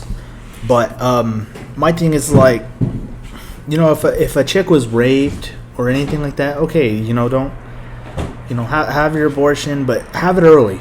You know what I mean? Have it very early. But another thing about it is like, if this is just some chick that's just fucking everybody, that's another thing. And that's another, man, and they had a choice and they choose to have that abortion. That's not right. Yeah. Because at the end of the day, you're killing children. But I don't know, dude. This whole thing. It's hard to talk about. It's hard to talk about without getting into areas that are gray already. Mm-hmm. You know what I'm saying? But the only thing I could say is, look, we live in a conservative environment. We live in a conservative community. Of course, we have our people that are. When does it open or close? I'll close it, brother. Of course, we deal with a lot of things, but at the same time, we just have to acknowledge, hey, look, actual events are happening before your eyes, and like I said, when that time comes for me to get vaccinated, I'll make that decision. Yeah, of course. And I think everybody just needs to take that upon themselves and keep it in their own household. Don't judge anybody upon their decisions. Really don't, because you really don't know how hard it took that person to make that decision. Yeah. And we come home just to support our families. We do the right things. We're not out here slaying, you know what I mean? We're not out here doing the worst shit in the world. We're just trying to survive in this world. And so I think that's what everybody needs to take account for. God. Sorry, guys. Sorry. Had to pop open a beer. But I think if everybody look, at the end of the day is like, you mind your business. Worry about your own fucking family. Worry about your own family. And just continue your days, man. If you're smiling, you're winning. If you're alive and you woke up in the morning, you're winning. If you're busting a fucking nut, you're winning. you fuck yeah. Get that nut. If you have wop, Wet ass penis, you're winning. I've been winning. Then. You know what I'm saying? And I think that just needs to be the broad spectrum. You know, like. So to get back though, like to the mandatory vaccination, pretty much it says we're gonna give up our 6-figure job. Yeah. Or get vaccinated. One or the other. And that's kind of shitty to choose from. So you know what I think about, bro? And y'all guys can take this how you want. You know how much bad shit I put into my body? Oh, yeah. Mainly through my nose. like in my college days, bro, there was a lot. Ibuprofen. No. You were in pain. Pain pills, bro. I would fucking crush them up, snort them. Fucking coke. Like, I don't think if I have to get a shot to keep my job that pays me that much money, and that's fine, bro. Like, I'm gonna, like, fuck it if it comes down to it. But I don't see it as a threat. Like, it's not gonna fucking kill me. It could. It could. It very well could. So could this beer right here, or anything else could. I mean, you can leave. I hate to say this, but you can leave this fucking place. And Avery could fucking drive like a dumbass. And that's it. And you know what I mean? T-boned. What? What? We live a block down the street. You never know. Well, I'll tell you this, though. We're walking. At the end of the day, if you have a religious belief, I'll speak for myself. I fear God. At the end of the day. Yeah. No man. Absolutely. No man, no woman, no vaccine, no COVID. I fear God. And if it's my time, and that's what it is. Shoot, buddy. I have no choice in that shit anyway. That was a quick fucking time on this place. You know what I mean? Hey, fuck it. Hey, that's what it is, you know, and no, but dude, I mean, it's just such a bummer, bro, that this has became a left versus right, or red versus blue, a fucking elephant versus a fucking donkey. But you know what? We need each other. We don't need those fucking cocksuckers, bro. I know you say that. What the fuck are they gonna do? We need each other, man. We balance the world. There's a lot more evil in this world than good, and I'll tell you right now, if there wasn't a balance, I would say right now, it would be completely evil. Dude, I would say right now, like, it almost feels like this is the devil's plan. You know what I mean? You think like, so? Oh yeah, absolutely. I think this is the devil's plan. Like, and right now, the devil is winning. Yeah. Amongst not against God, but amongst the people, the people that had faith, you know, the people that you know, us blue collar workers that bust our ass every day. I wouldn't say that he's winning. He's winning, bro. It's just fucking tiring. Everybody has to go through shit every day. Yeah. All they want to do, bro, like Avery said, all you want to do in life, bro, is fucking. Even if you don't want to be a fucking multimillionaire, you just want to make enough. You want to fucking raise your kids right. You want to give them a decent living. You want to be able to eat a decent dinner at night and go to bed in a decent bed. Yeah. And wake up the next morning and do it all over again. Yeah. Yeah. But I believe in competition. I believe that people should compete with each other because you know what? That's what makes you better. But the other thing is, I told you, there's a balance. Them and fucking pussies on the left, bro, with that pink hair, I would love to sit here and say, you know what? Fuck them all. But like I just told you, there's a lot of evil in this world. You want to fuck them?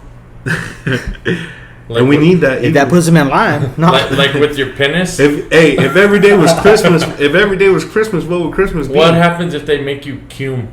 Cume. If every day was fucking Cinco de Mayo, what would be Cinco de Mayo? La verga. You see what I'm saying, man? You gotta enjoy those little things in life. The thing is, bro. You have to enjoy your happiness. Like dude. So I saw a thing like, fucking. During the fucking BLM and the fucking Antifa and the fucking... I wrote this dude, I was all BLM. What did I say? I don't even remember. Big labias matter. What's a labia? It's a fucking pussy lip, Come dog. on, dude. Come on now. I don't know technically. Get it together. Hopefully your fucking lady don't listen. She'll be like, you don't even know what a labia I is? will. She's like, Oh, you have a lady. Oh, yeah. Ooh. Shout out. he's been having a Shout out fucking my lady. Shout I don't even know what's up with this dude anymore. Dude, he's a fucking international man of fucking mystery right there. I know, he's a fucking mystery man. I still got people waiting on chips and dip now. La verga. I told him, bro, I said, I'm never eating chips and dip again, bro, until you fucking show up with them. Good luck, I want dog. the fucking You're barbecue, fucked. and I want the Mexican ones with the fucking spices and some fucking guacamole. This motherfucker wants some Tostinos with some Tostinos No, dip, I'm gonna get this motherfucker. motherfucker some picante and some fucking Yeah. Hey, you know what? No bullshit. No bullshit. One of my favorite snacks is Ruffles. Just original Ruffles with some ranch dip, dog. That's good, bro. What's wrong? Fuck. The original just wavy chips. The Ruffles with waves. Oh yeah, Can't those go Ruffles. wrong, dog. They're kind of oily though, no? A little bit, yeah, but Makes them shit, good. they hit the spot. Hey, me and dog. Avery got down today on some fucking low-fat fucking I saw that goofy ass hat he had. dumbass hat. We're not gonna talk about that hat. He had to go to the supply store for one thing, bro, and he walks out with like a fucking 3 things, and he starts putting this fucking hat on his hard hat. I all hit this fool up. I was like, "What are y'all doing?" And he's like, "Oh, we're going to fucking Kelly's." Me and JT. I was like, "Kelly's? Yeah, I mean, Who the fuck goes to we Kelly's?" went and had a anymore? mushroom Swiss. Oh no, No big deal. That was the I mean, worst place sometimes ever. we go on dude. dates. Sometimes nobody Fucking knows about it. hated that place, bro. No, Dude, you know what? hey, you know what? Y'all were in the fucking shelf whenever this had happened. Do y'all remember that hot dog guy that would show up at the fucking gas station? No? Hot dog. Yeah. What was he selling? He was selling hot dogs. Real Homemade meat? glizzies? Homemade glizzies? Homemade fucking hot dogs, bro. And I remember Kelly's or Kelly or whoever the Oh, fuck. yeah. They got him run off, bro. They ran his ass off because he was taking fucking There customers. was a puro pinche elote, man. They said no. No. Oh, Oh, Avery's fucking up the mic. I'm gonna fight him. hold on. There we go. No? That good? Yeah, I'm back. All right. Sorry about that. No, but dude, this dude used to sell hot dogs, bro. Just in one of those little fold-out. Like Yeah, a yeah. fucking the elote man just pushing his Yeah. spot. Hot There was dogs. also a dude. It was a white dude, bro. Yeah, there was also I remember that. There was also a dude selling Shit was gyros. Gyros. Yeah, you know what a gyro is? No. It's a Greek sandwich. La verga, why? That was on. Why what? Why That's would your he sell type of that? shit. I'm not You Greek. don't ask me. I don't know what the fuck y'all do. What road was that on, I just bro? know whenever we go to picnics, we throw a Mexican barbecue. I know when they go, they got salmon planks and they're throwing strawberries. All I wanted They're you throwing was, strawberries at each other. all I wanted was fucking chips and dip. You don't even mean the chips or the dip. I should have just God brought damn dip. You should have bought some fucking Fritos and No. some bean dip. No, Yeah, I would've- just bring fucking dip, no chips, and be like, I thought y'all had chips. What the fuck? They're like, bro, you were supposed to bring that too. I'm like, God, I got his dip. I would have fucking whipped my dick out. Or and just fucking- chips, like no dip. I'm all, these go good with salsa. Okay. All I know is that I missed my fucking golf clubs that got lost. Oh no. So we're on the search for those. Hey, so no bullshit. I haven't seen my golf clubs in 4 months. I borrowed them to a guy. Dude, don't borrow your shit, bro. You should have learned from Tony. He's a foreman at Conoco. He's like, hey, my buddy's left-handed, and I haven't seen him in. Oh, if he's a foreman, he'll replace him. No big deal. Oh, I'll fucking make him fucking replace him. Well, no, I mean he'll replace me. He's got money. That's what we're trying to get there. We're trying to be that. But fucking nothing. It's been 4 months now, and his buddy lives in Jowl, Eunice, or Hobbs. I haven't even got like a text like, hey, bro. Well, that motherfucker's using them, and I'll tell you this: every time he shanks, he slams them on the ground. With he's like, "Oh, damn it, motherfucker!" Hey, JT's clubs. I got that. He's bending them and shit. He's all fucking driving with his putter. Hey, have you seen that one putter that I have that's shaped like a penis? Yeah. He's all sucking it. No, listen. He's chipping on concrete. When JT gets a 60 back, it's gonna be completely grinded down. It's just gonna be the fucking shaft. He's gonna be all, thanks, bro. He's like, And my it's dick just my putter's shaft. gonna be all brown. JT's gonna be like, no problem, man. Just whatever. I don't even know this cat, bro. Like, so I'm a lefty, so I'll never borrow my shit out again. I learned my lesson. I mean, it's one of those things, man. You take a risk. It's sad whenever you know. think you have friends and then you realize that they don't give a fuck about you or your shit. dude, I literally have not seen my golf clubs in 4 months, or not even a text or a fucking nothing. Like, I'm That's how it like, goes, dog. You should have listened to the last podcast. No, your ass should have listened to the podcast 6 months ago. I was on. You would have been up to date. No, I'm gonna get my shit back. If not, like, he has money, he's gonna buy me. Oh them. yeah, he'll. And they're motherfucking TaylorMades. Fucking, they're not cheap. It's the real shit, dog. Hey, you Not up, no dog, bomb for a tech. beer? I was up for a whiz. Oh, well, hold it. Hold it, baby. No. So anyway, what else can we get on right here? Gravy's World. What the fuck happened to Gravy's World? Well, let's let the man go fucking drain his main vein. Go drain your fucking vein. Don't start beating off out there just because we're about to talk about your fucking sexual experiences. gonna bleed the lizard. And take that fucking jersey off before you come back in here. Take your fucking pants off, huh? You better have it ready. Have that wop ready. Nah, No. dude, we're doing good, bro. This is fucking. Shit, we're an hour and 55 in. Oh, let's keep going. Let's Rogan it. Rogan, We dude. still got a lot of shit to talk about. Yes, sir. So what? Like honestly, that Buffalo Trace. Where do you at? Bro, Where do you sit on it? What did I tell It's you when I fucking walked smooth, in? right? I knew all about it, right? When I walked Right. in and you said, hey, bro, I got some Buffalo Trace. And then I hit you with everything I know about it. Right? I've never even seen a bottle. I just hear it on Rogan. Yeah. And I'm like, fuck, Fucking bro. I was like, bro, are you going to bring it? He's like, fuck yeah, dude. So we fucking took a shot of it, man. And it's fucking dope, bro. It's fucking legit. It's smooth, right? It's the That's legit. the smoothest whiskey I've ever had, dude. Buffalo Trace, it's the oldest living company Yeah. in America because it's older than America. Yeah. That's Either crazy, way. right? Yeah. That's fucking nuts. So what's up, dude? Gravy's World. Gravy's So- World. Hey, before you want to hit a Buffalo Trace, before you have to fucking. Oh yeah, before I have to explain myself. All Go right. ahead, keep talking about Buffalo Trace. Well, it's fucking smooth. Smooth. It quenches your thirst. Makes you a little Tony, fucking we can't leave the fucking. cray cray. Get you one, Tone.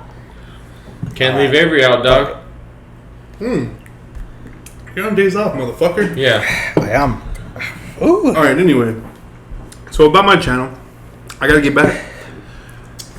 Seeing that Tony once again, as being my older cousin, has influenced me to get back on my vlog shit, and I have a goal, and I definitely want to include a lot of you in it. I did take a break though. I took a break for the fact being that, man, it sucks. I just had a tragedy in my life, but I had one of my good brothers pass away on me. R.I.P., Shout out man, to yeah. shout out to Andy Azua. I really, and you One know, of the realest you know what's crazy, motherfuckers. bro? I really go back and think, like, what were the chances that he could have been on this podcast, bro? It was very high. You know what I mean? Oh yeah. Should've. Like, I really go back and think, like, why the fuck why didn't I ever ask Avery to bring Andy on, man? Like, he was very calm, collect, down to earth dude. He was a handsome son of a bitch, Oh, that's yeah. for sure. And you're just like, damn, dude, that dude's handsome. So, hey, my Bring first him on. ever experience. So, all y'all know, my best friend's J-Marn, bro. Shout out Jonathan Martinez. Shout out. We wanted him here today. Shout out dumbass Titans fan. Shout out dumbass Derrick Henry. Shout out fucking your little ass penis. But anyway, bro, he used to work at Dean's with all of them. Jamar did. Yeah. Before he went over with us and shit. And when me and Avery first became boys, Avery's like, hey, bro, we're fucking cooking out over here at my boy Andy's house. And so I was talking to Jamar. I was like, hey, I'm about to go over with Avery. I don't know none of these motherfuckers. I'm like, is Andy cool? He's like, what? He's like, fuck yeah, Andy's the shit, bro. Like, tell him to call me as soon as you get there and talk to him a little bit since I left Dean's, bro. And so he's like, fucking. So I showed up to Andy's. I didn't know motherfucker. It's all Avery's friends, you know. They're younger cats. Yeah, younger dudes. But damn, they're fucking since that day, bro. But definitely can hang with the big boys. That's for sure. They were fucking cool, bro. And I just never forget the first time I went over to Andy's and I called Jamar. I was like, you know this motherfucker? Like, is Andy cool? He's like, what? He's like, fuck yeah, he is. He's like, tell him to call me as soon as you get there. Andy got to see me in my worst of times, golfing. Yeah, definitely. Definitely. No, we had I remember when we were playing, we were actually playing golf with him and Jesse, every hole. Was Jesse there too? I can't remember who played. No, it was just me, you, and Andy. It was just and me. we went and got some Whataburger afterwards. Yeah, but so we went and played, right?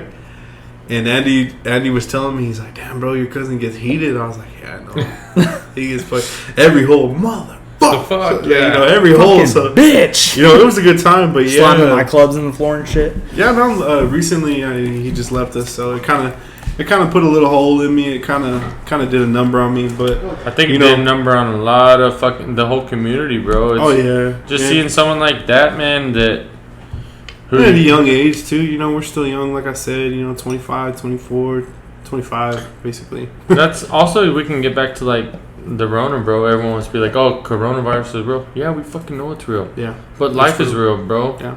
You can die from anything, exactly, bro. Man. Exactly. Life man. is fucking real. Yes, coronavirus is real, but life is fucking real, dog. Exactly, and that's another thing, you know, too, is like, for example, you know, me and him always had a relationship where we didn't ever like to post on social media or anything in our personal life. You know, we would always put something that makes somebody think that they know what's going on, but in all hindsight, they really don't.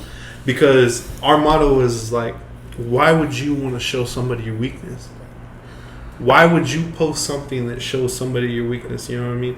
Like, oh, today wasn't a good day. They love that.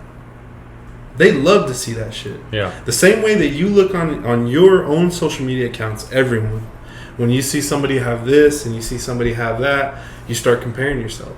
And you start degrading yourself. It's bad. It's a bad thing, but it happens. That's what social media, the platform is. Just for the simple fact of people calling Conor McGregor trash. Let me see you do it. Yeah.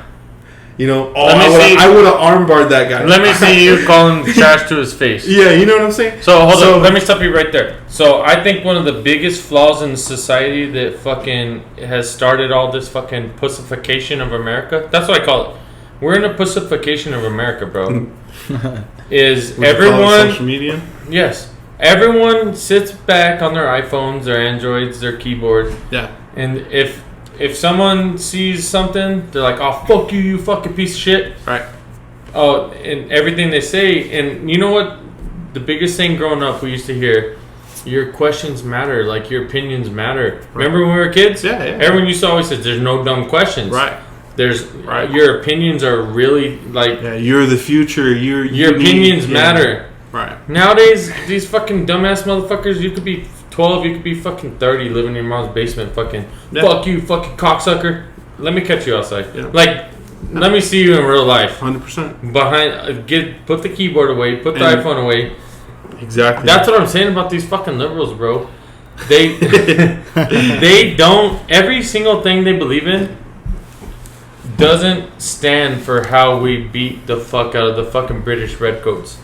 The Americans that beat the fuck out of the Britons, bro, the largest army the world's ever, besides the Persians, we were a bunch of fucking farmers, bro, with fucking muskets and fucking pitchforks. Yeah. And we fucking fought to our death, or else their fucking moms and their fucking grandmas and their fucking daughters got fucked. Literally. Yeah, or sold. And that's how America started, bro. And now we're cycling back to these fucking pink-haired pussy boys. Right. And the sissification of America, bro. And they're like, fucking, oh, you called me a fucking man. But you called me sir. I'm a trans with the fucking... Yeah, there's like that one joke that was like a trans woman, and he's like, sir. He's like, excuse me, I'm a ma'am. And he's like, okay, ma'am, you have testicular cancer. Oh, yeah. You know what I'm saying? And the motherfucker was looking there like an idiot. So I was... You know what I'm saying? So I get it. I was listening to the fucking Nelk boys milking him. Yeah, I didn't put him on it, but I low-key... No, you did. I low-key wavered him into it. You know no, what I mean? you Like did. And they... Well, because they had on Don Jr. and fucking... Patrick or Robert O'Neill. Robert O'Neill, the guy that fucking blew Bin Laden's head off. Like 2 seconds into his conversation. Dude, speaking of him, dude, I heard an interview on him. Did you on Kid Rock's boat? No. Have you ever seen that one? No, but it was fucking interesting, bro. I was very into it. Bro, go look up Robert O'Neill, Kid Rock's cruise ship. And it's Robert O'Neill on Kid Rock's fucking... Yeah, he's Kid Rock started a cruise. It's like 15 minutes long, bro. And he tells from start to finish how he fucking blew... he even tells the story like the guy in front of him, when they breached the compound, bro, fucking... They knew Osama bin Laden's son was gonna be up there. Yeah. And they said once you reach him, that's your last line of defense. His name was like fucking Sadim or something. I don't remember. And they're like, Sadim, and he reached his head over, pop, pop, and they shot him in the head. And they're like, all right, now we know bin Laden's the last. And they ran in, bro, and he even tells it on the cruise ship. The fucking crowd's going crazy. Someone in the stands is videoing it, bro.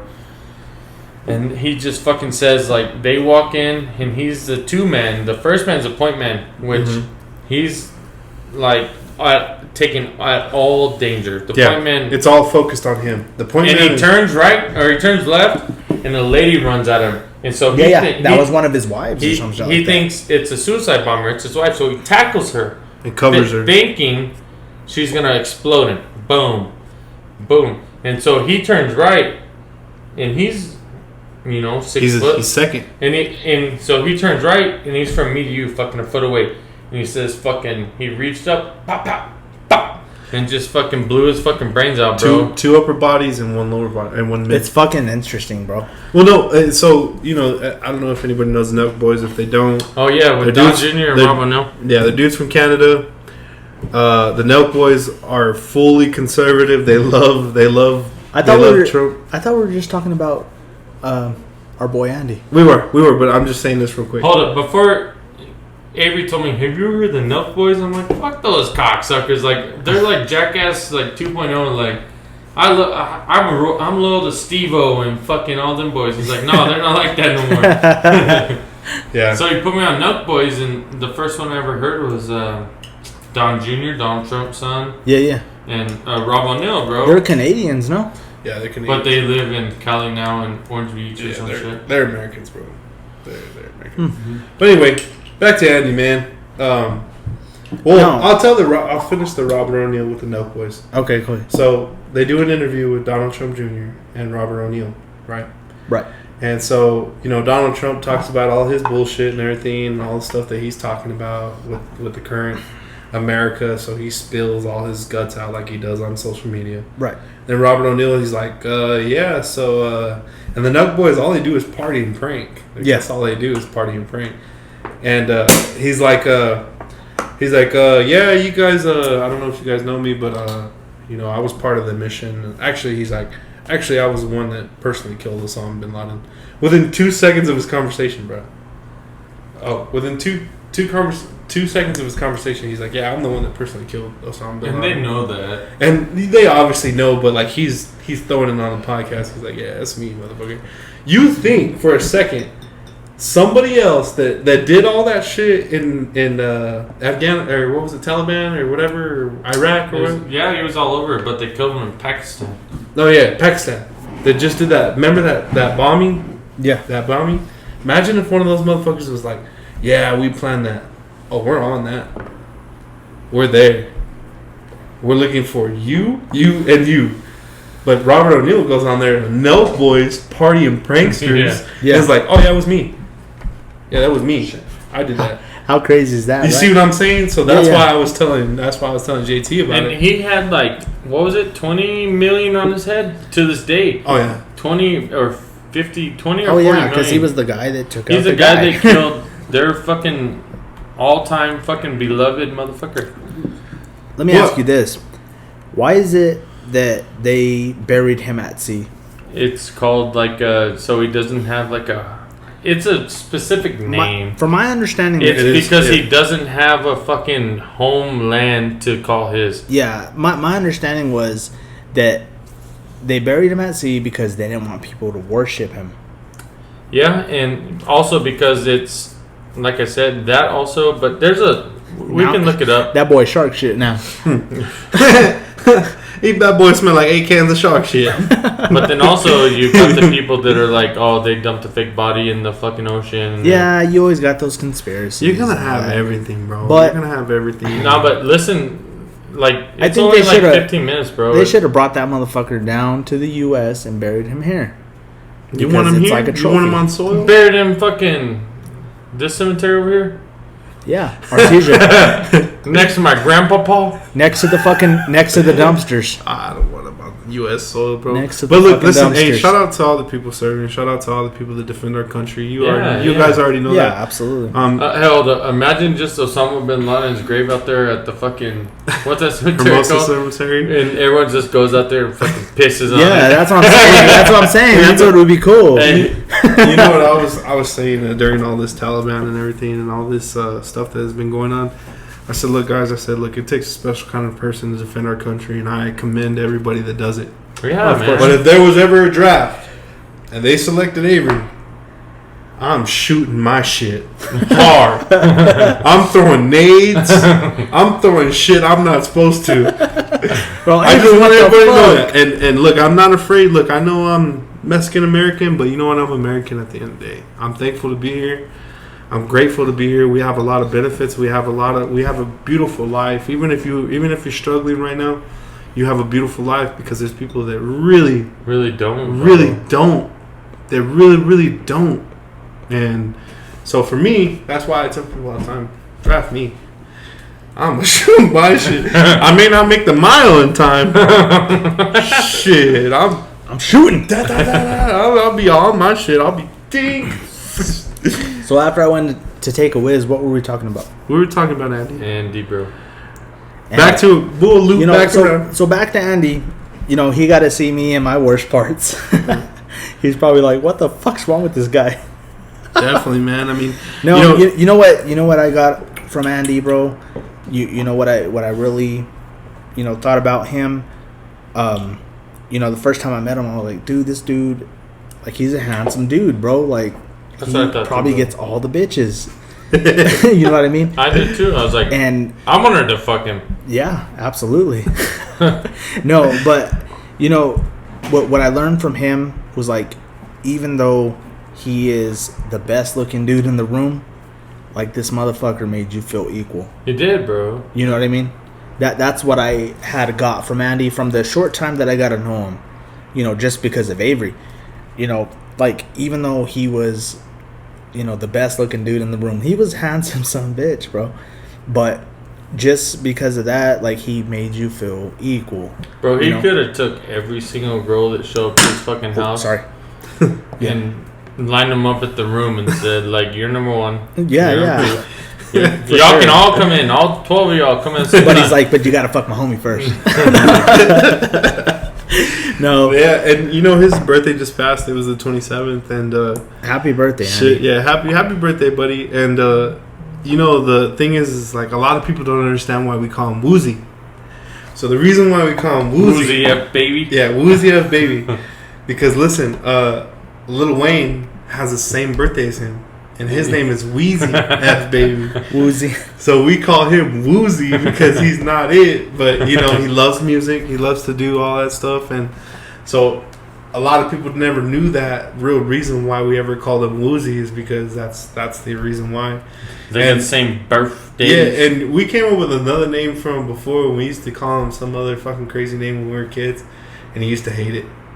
What But was when it? we called him, dude, I can't even remember, dude. We were kids, man. I'm talking 3rd grade, Freckle penis. I can't even remember what we used to call him. We used to call him something crazy. But when you would call him Woozy, just on the side, just to get his attention, because he loved that name. He loved it, man. And that was the thing about him. And like I said, I mean, shoot. So the 27th was his birthday. The 26th, I was in B-Dubs. And, dude, I was, it was late. It was about 10 o'clock at night. And everything's going, and like I was telling y'all before, me and him never like to show a sign of weakness. We never like to show anybody that side of you that's vulnerable. And so I'm at the bar, right? And I don't know what it was, dude, but my eardrums just rang. And I'm looking around, man, and it just it hit me. It just tons of weight on me. And, everybody that's lost somebody in these recent past months, year, cheers to them, because it hurts. It really does. And oh, yeah. I couldn't imagine what you're going through, bro, because, a lot of my friends, like the close friends, I hold them close, bro. So I really couldn't imagine, losing somebody. And, just that little bit of time that I knew Andy, bro, I felt like he was one of my buds. Oh, yeah. Like he made you feel that way. Well, I'll tell you this. Whenever I was at B-Dubs, bro, the lady, she came up to me, and she's the bartender, so she's working for tips and everything. And so she's like, she looks at me, and I'm just completely I'm in a fucking tantrum attack, And she's like, "Are you okay?" And I was like, "I'm good. You just gotta leave me alone." She's like, "I got you." She starts sending me shots my way. I take a couple shots, and everything. Were you crying? Oh yeah, dude. Dude. I could have filled up a shot glass with tears, man. Oh yeah, dude. I was destroyed. And finally, everything went by, and fucking hey, dude. I just took that moment to let it all out, and at the end of it, bro, I went back to what we were on. Every day I live with him. Every day he holds a piece of me, and everybody knows what it's like, man. There's no guidebook to this shit. Yeah. There's no rule book. There's no saying, hey, you got to be tough. Yeah. You know what I'm saying? I'll tell you this right now. After your loss and after your adversity, whatever individual you are after that, be that. Yeah. Don't keep trying to be whatever the fuck else anybody else wants you to be. Accept your loss. Accept what it's taught you, and accept the process of moving forward, and accept the figure you are to everyone else around you. Yeah. It's cliche to say, hey, bro, keep your head up, be tough. Yeah. Hey, bro, be who you are. Because everything that you're giving me is enough for me.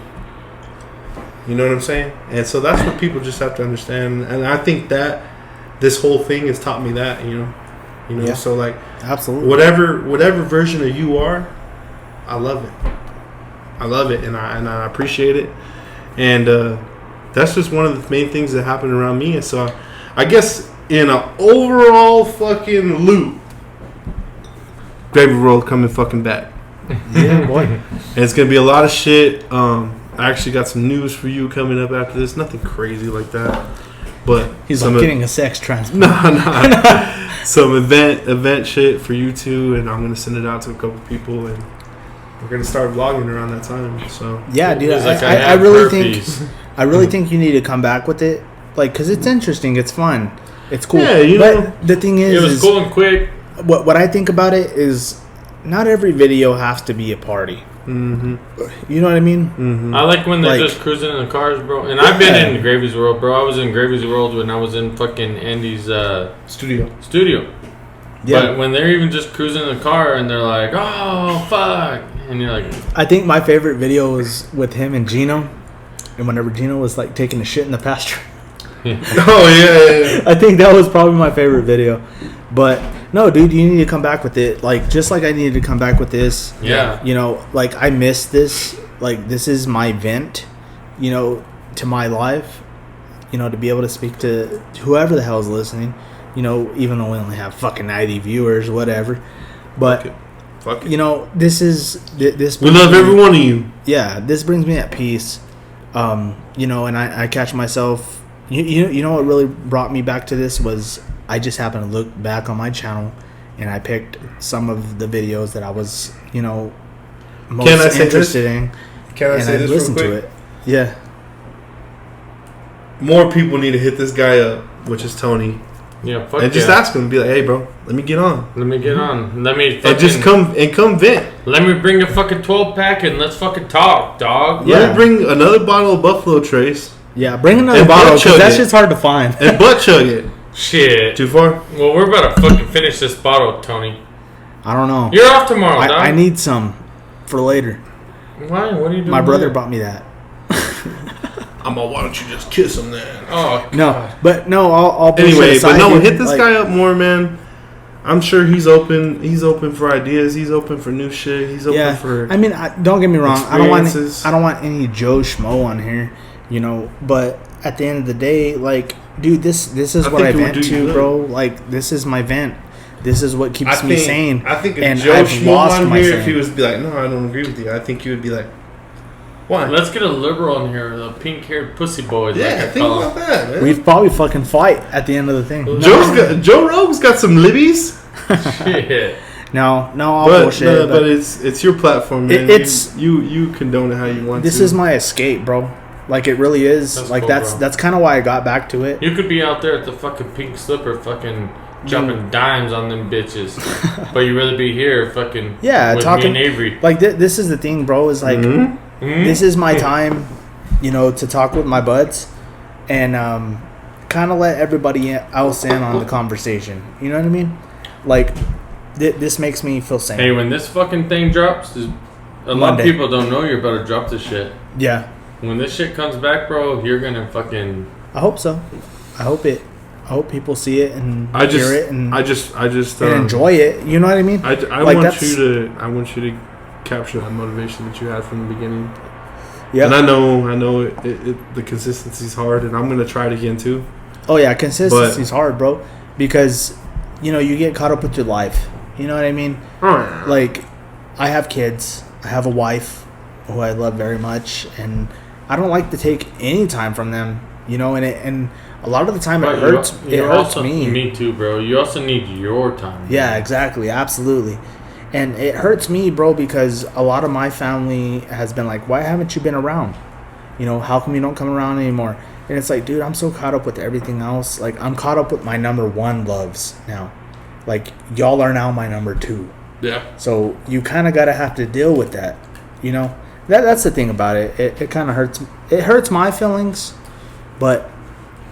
At the end of the day, you don't know no goddamn buddy explanation besides who the person you have that ring with you on that finger. Yeah, exactly. I mean, that's what it is, bro. Yeah, I mean, when you have what's up, bro. When you have your kids, bro, they're your number one loves. And when you have your wife, that's your number one love. That's the number one person in your life. Well, I wouldn't go that far. My kids, bro, I can tell you, bro, since the day, especially my big girl was born, my 5-year-old, 6-year-old, I have never loved something so much. Yeah, right? Not even nothing, bro. Nothing compares. No. Not even if you handed me a fucking $1 billion.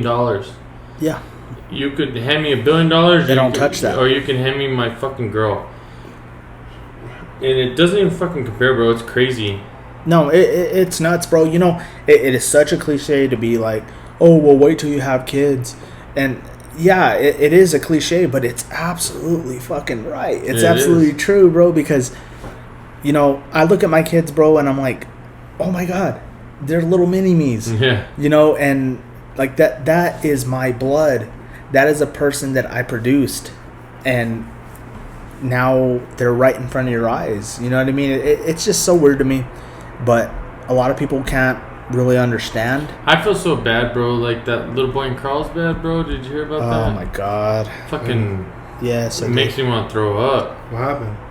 You didn't hear about this? No. It's sad. His mom and dad, bro, were or not his mom and dad. Sorry, his mom and grandma were slinging fucking fentanyl and drugs and meth and coke and all this shit. And he got into the pills, bro, and overdosed and died just 2 or 3 days ago, man. And they fucking cops responded. And this kid has been taken away by CYFD, all this and that, but returned to the family each and every time. What? Yes. Each and every time he had been returned. And he even had got into them before, like the pills before. This ain't the first time. The 12-year-old boy, bro, fucking OD'd, man, on fucking fentanyl. That's fucking terrible. No, I mean, and like, dude, I say it a lot, man. I say both. Life fucking is great, but life fucking sucks, bro. Yeah. For a lot of people, bro, like, that shit sucks. That shit's fucking garbage. Like, nobody should ever have to fucking We're Joe Rogan in it, bro. I mean, you know what? You down to Rogan it? Yeah. What's the most purest thing in this world, man? Children. Children. They don't know wrong, bro. They're so innocent. They don't know what's Hey, bullshit. My 3-year-old, bro. One morning I woke her up. Hey, baby Blake, let's take a bath. You know, she's grumpy. She got to go to fucking daycare. I gotta go to work. It's like, I'm just so mad right now. I'm like, why, baby? She's like, I just want to fight somebody. I'm like, you little fucker, shut the fuck up. She's already all feisty. She's like, I just want to fight someone. God. No, damn. I mean, the most purest thing is children, man. They know no sin, you know. Children are born with racism, and children are born with. Yep. But now it's like if they're gay, they're like, oh, well, he was born with it. Yeah, you gotta get out of that. I don't know. I really don't know what to think about that. You know, like. I feel like you're literally a product of your fucking environment. Yeah, I could see that. Man, that's a really deep discussion. That is, bro. You know, Children don't know sin, bro. I don't know. I don't know what causes those feelings or anything like that, but I don't know. I really don't even know what to speak on that. I recently heard. Oh no, not the Buffalo Trace. You gotta leave some Trace? for Tone. Oh no, Tony's. No, you go ahead. Fuck No, you gotta take first. one. All right. You first. We'll buy him another bottle. Y'all Yeah, I'll buy you another bottle, bro. Nah, if we finish it, I'll get another. It ain't no biggie. I got other shit in there. Maker's Mark. La Verga. I'm gonna buy you Crystal Palace. Ugh. No, don't do that. So I recently heard a podcast on Theo Von, bro. Like, he had this chick on, and she's like, I don't ever, like, if you were Jeffrey Dahmer, you would have done the exact same thing. If you were fucking the Columbine shooters, you would have done the exact same thing. I'm like, yeah, that's what she was saying, bro. And I'm like, that's hard. yeah, how do you break that shit down? I know I would never fucking do anything stupid like that. Did you see the whole deal on Alex Jones? I love Alex Jones. I love Alex Jones too. I was just listening to it today. Or did you just see his whole court case? No, what? So, not unfortunately, I mean, this is his own decision, but he got caught calling the Sandy Hook victim. No, that's fake. No, it's fake. No, look, you can look at it right this now. has been fake for a long time. I know, but listen. He called it fake. He called it a hoax. No, he never said that. The victim's parents sued, and he lost. Because it's Alex Jones. Listen, he lost. Why do you think he's banned off YouTube? Therefore, he's banned off everything. Yeah. Hey, you know what's crazy? I listened to. Do you listen to the Drinking Bros podcast? Mm-mm. So they're a bunch of ex-military, like fucking badasses, and they were talking today on their recent podcast, and they're like talking about Alex Jones. Brought him. They're like, "Oh yeah, we had Alex Jones on in the past," and I had no idea. So I went and Googled it. It was 2019 and 2019. Mm-hmm. Fucking Alex Jones, bro. And I listened to the whole thing. I listened to half of it. In the whole first half, they're like, how do you feel about the election? Because, you know, the election was coming up in November. Mm-hmm. And he's like, y'all better wake the fuck up. This motherfucking election, it's going to be fucking stolen. Like, I tell you right now, this election is going to be fucking stolen from Dom. And, dude, he fucking nails everything. He nailed Epstein. He nailed the Lolita Express. He's nailed everything except the Sandy Hook story. can I say this? That's not real, bro. Can I give you the last thing? The last thing. A Texas judge has ruled default judgments against Alex Jones. He will now be liable for all damages, and a jury will now be convened to determine how much he will owe to plaintiffs. Bro, but what he said, he even goes on, like, listen to the Rogans. He's like, I am not going down on Sandy Hook. He's like, I believe that shit's real. Like, that's what caused him. That was the first part of him to go down, bro. Yeah. I mean, you know, maybe he should just shut the fuck up on that one. He should never said anything about it in the first place. Like, whenever fucking... And that he's a figure of the public. I mean, come on. Like when Parkland happened or something. You don't ever just say, hey, this is bullshit. No matter what happens, like, you let the fucking shit play out. Yeah. I mean, it's crazy, man.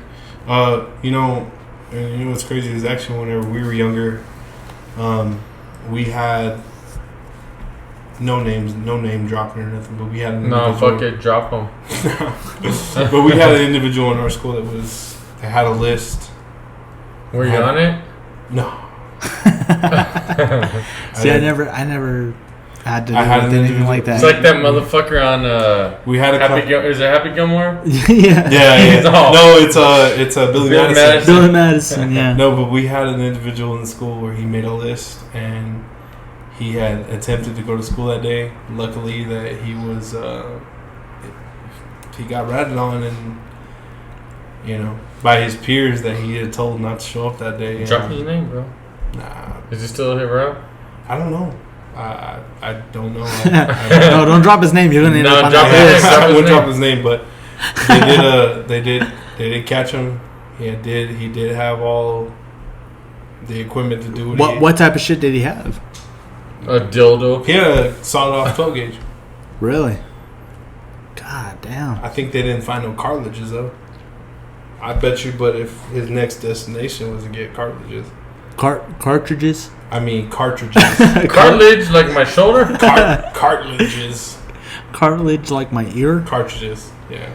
Hey bro, can you grab us another beer? You're right there by the cooler. I don't know if there's any more with all them goddamn bottles you have right there. There's a lot of cans. Damn, boy. How many do you put down? 1, 2, 3, 4, 5, 6, 7, 8? And shots? 3 shots. JT, you're a fucking animal. I'm only like... About 12. 1, 2, 3, 4... Get us I'm another like beer. 5 or 6 How many did he have? with a couple shots. Me?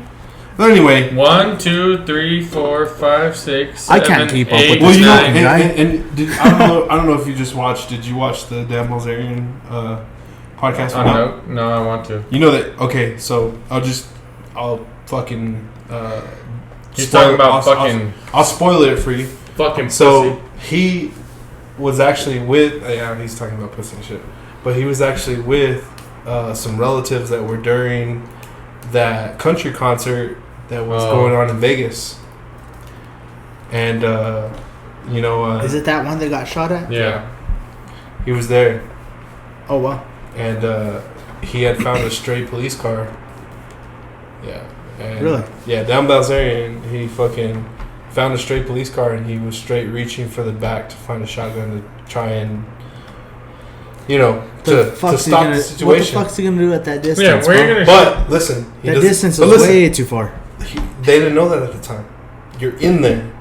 Uh-huh. He's in there on stage. Yeah, everyone down there was And like, all this where are is they going fucking on. coming from? That was fucked up. So listen, all the shooting from Vegas is happening.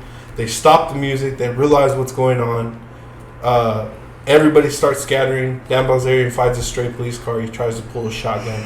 He can't pull a shotgun, right? So his personnel escorts him out. They leave the area, and he's just infuriated. He's pissed, and he's calling the chief of police in Las Vegas. He gets contact with them, with the police chief. He's like, "Hey, let me go back. I got a police car there with a shotgun. I can get there. I can get back." Police chief tells him, "If you go back and get that shotgun, they're gonna kill you." Yeah. And he just stops talking on the phone, and he's like, Because they're gonna think he's the shit. motherfucker. He's like, "Oh shit, I didn't think about that."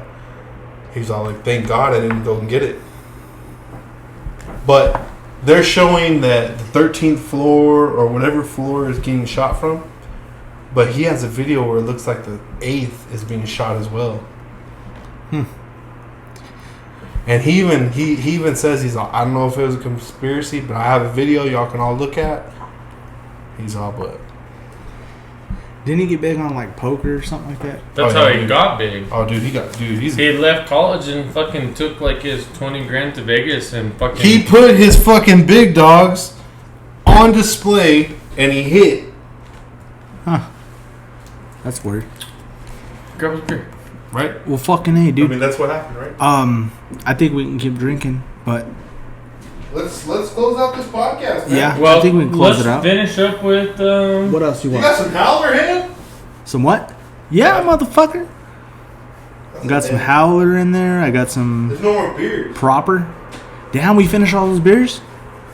Yeah, Sorry. that makes sense. That Yeah, makes I sense. did. 1, 2, 3, 4, 5, 6. We fucking Rogan this podcast, what, 2 hours? Yeah, that's about right. No more beer. There's no more beer? How long did we go on With this? no more beers being said, we're- thank you for coming. We to are the 2 hours and 33 minutes in. Call it in. That's man. a fucking Rogan right there, bro. It's not bad. For the return of the Mac, dog. Shit. Return of the Mac. No, guys. I'm very, very happy to be back. I'm hoping to stay consistent. As long as y'all keep listening, motherfuckers. I'm glad I got you guys back in here. Thank y'all for coming back because I was almost off of it. It's been a long time. No apologies to where I've been. No apologies. Obviously, You've been busy. We've been busy. Bitches. everybody's been busy. That was But Huh? no. Anyway, though, For the people that listen to this, guys, I'm very, very grateful to y'all. Obviously we're a little tipsy right now, but not me. thank y'all for listening. And I'm telling you, when this shit drops, bro, it better be a fucking hit. Like, everyone's been waiting for it. Everyone's been sitting back. I think the loyal listeners have been waiting for it. Yeah, but it's gonna be. We know more people now than then, and fucking It'll be shared. The loyals are gonna share it. We're gonna share it. Fucking, it's gonna get shared. Yeah, let's get it unshared. big if we can. But no, I'm glad to have. I'm glad to be back. Yeah. I think I needed this because I wouldn't say I fell into a dark place, but I fell into a place to where I'm very complacent with where I've been. And I feel like a lot of people. I hate to feel that way. A lot of people right now, with the current situation of the world, have just fell into a complacency. Yeah. And it's a drag on them, bro. You know what? You know what? I was at work the other day, and this is how I found out that I was very complacent. So I was grabbing numbers off a meter. There's been a shitload of spiders out there, and I've been seeing the same spider every fucking day, every day, dude. And I know it's the same spider because he has the same patterns. He's the same fucking size. He's huge. And I was walking by it the other day, and I went on days off and shit, 6 days off. Got back, and I'm back to the same shit, and I see the same spider doing the same thing, and I'm just like, dude, I'm fucking over it. I'm fucking over this shit. He's doing what we're doing. Yeah, same shit, different day. And yeah, I mean this changes it up, So yeah. Well, to end it, I mean, we gotta have one more Buffalo Trace, right? Yeah, fuck it. Let's do one more. We gotta end it to bring on the return of the fucking Return of the Mac. Of the Devontae Smith jersey. Oh, La Verga. Finally putting a winning record in this fucking. Here, shut the fuck up and take a drink, bitch. No, but appreciate the Crude Boyz podcast. Put that old ass whiskey in your mouth. I'm gonna get back to the fucking Gravy's World. So, Yeah, that's exactly what I was about to say. yeah, I'm gonna get back to the Gravy's World podcast. I mean vlog. Sorry. And, It can be a podcast. Nah, well, I mean, Why it's not? gonna be a vlog. I mean, Put that buffalo in your mouth, motherfucker. Put this buffalo cock in your mouth. Put my dick in your butt, huh? Alright, well, for another shot of Buffalo Trace, man. Shout out to Buffalo. Shout out. Shout out his fucking huge ass ball sack. I feel like we just sound like a bunch of drunk cows. Yeah, I think that's what it's come to. So All right. That's why I was like, fuck it. Hey, closing out episode 6. 6. The Crude Boyz. Thank you guys for coming in. Love y'all. All right. Thank you, guys. Thank you, Avery. Hey, bro, Thank you, really JT. appreciate it, man. Hey, y'all better listen, subscribe to Tony, what the fuck he's doing. Well, first of all, if you made it this fucking far, Tell your homies. tell your homies. Yeah. And you could be on the next pod. You couldn't be on the next podcast if you hit up Tony Vasquez. Well, maybe. You got to be interesting. No, hit him up. Tell him some shit, Send him a dick pic. and he might let you in. Show him It your depends penis. how big it is. No. If it's big enough, you might come on. Well, fuck, I got on. I got a 2-inch penis, so. Peace All out, right, guys. people. All right. Thank you guys, and like and subscribe. We appreciate you guys, man. Thank y'all, and we're back Peace out. later.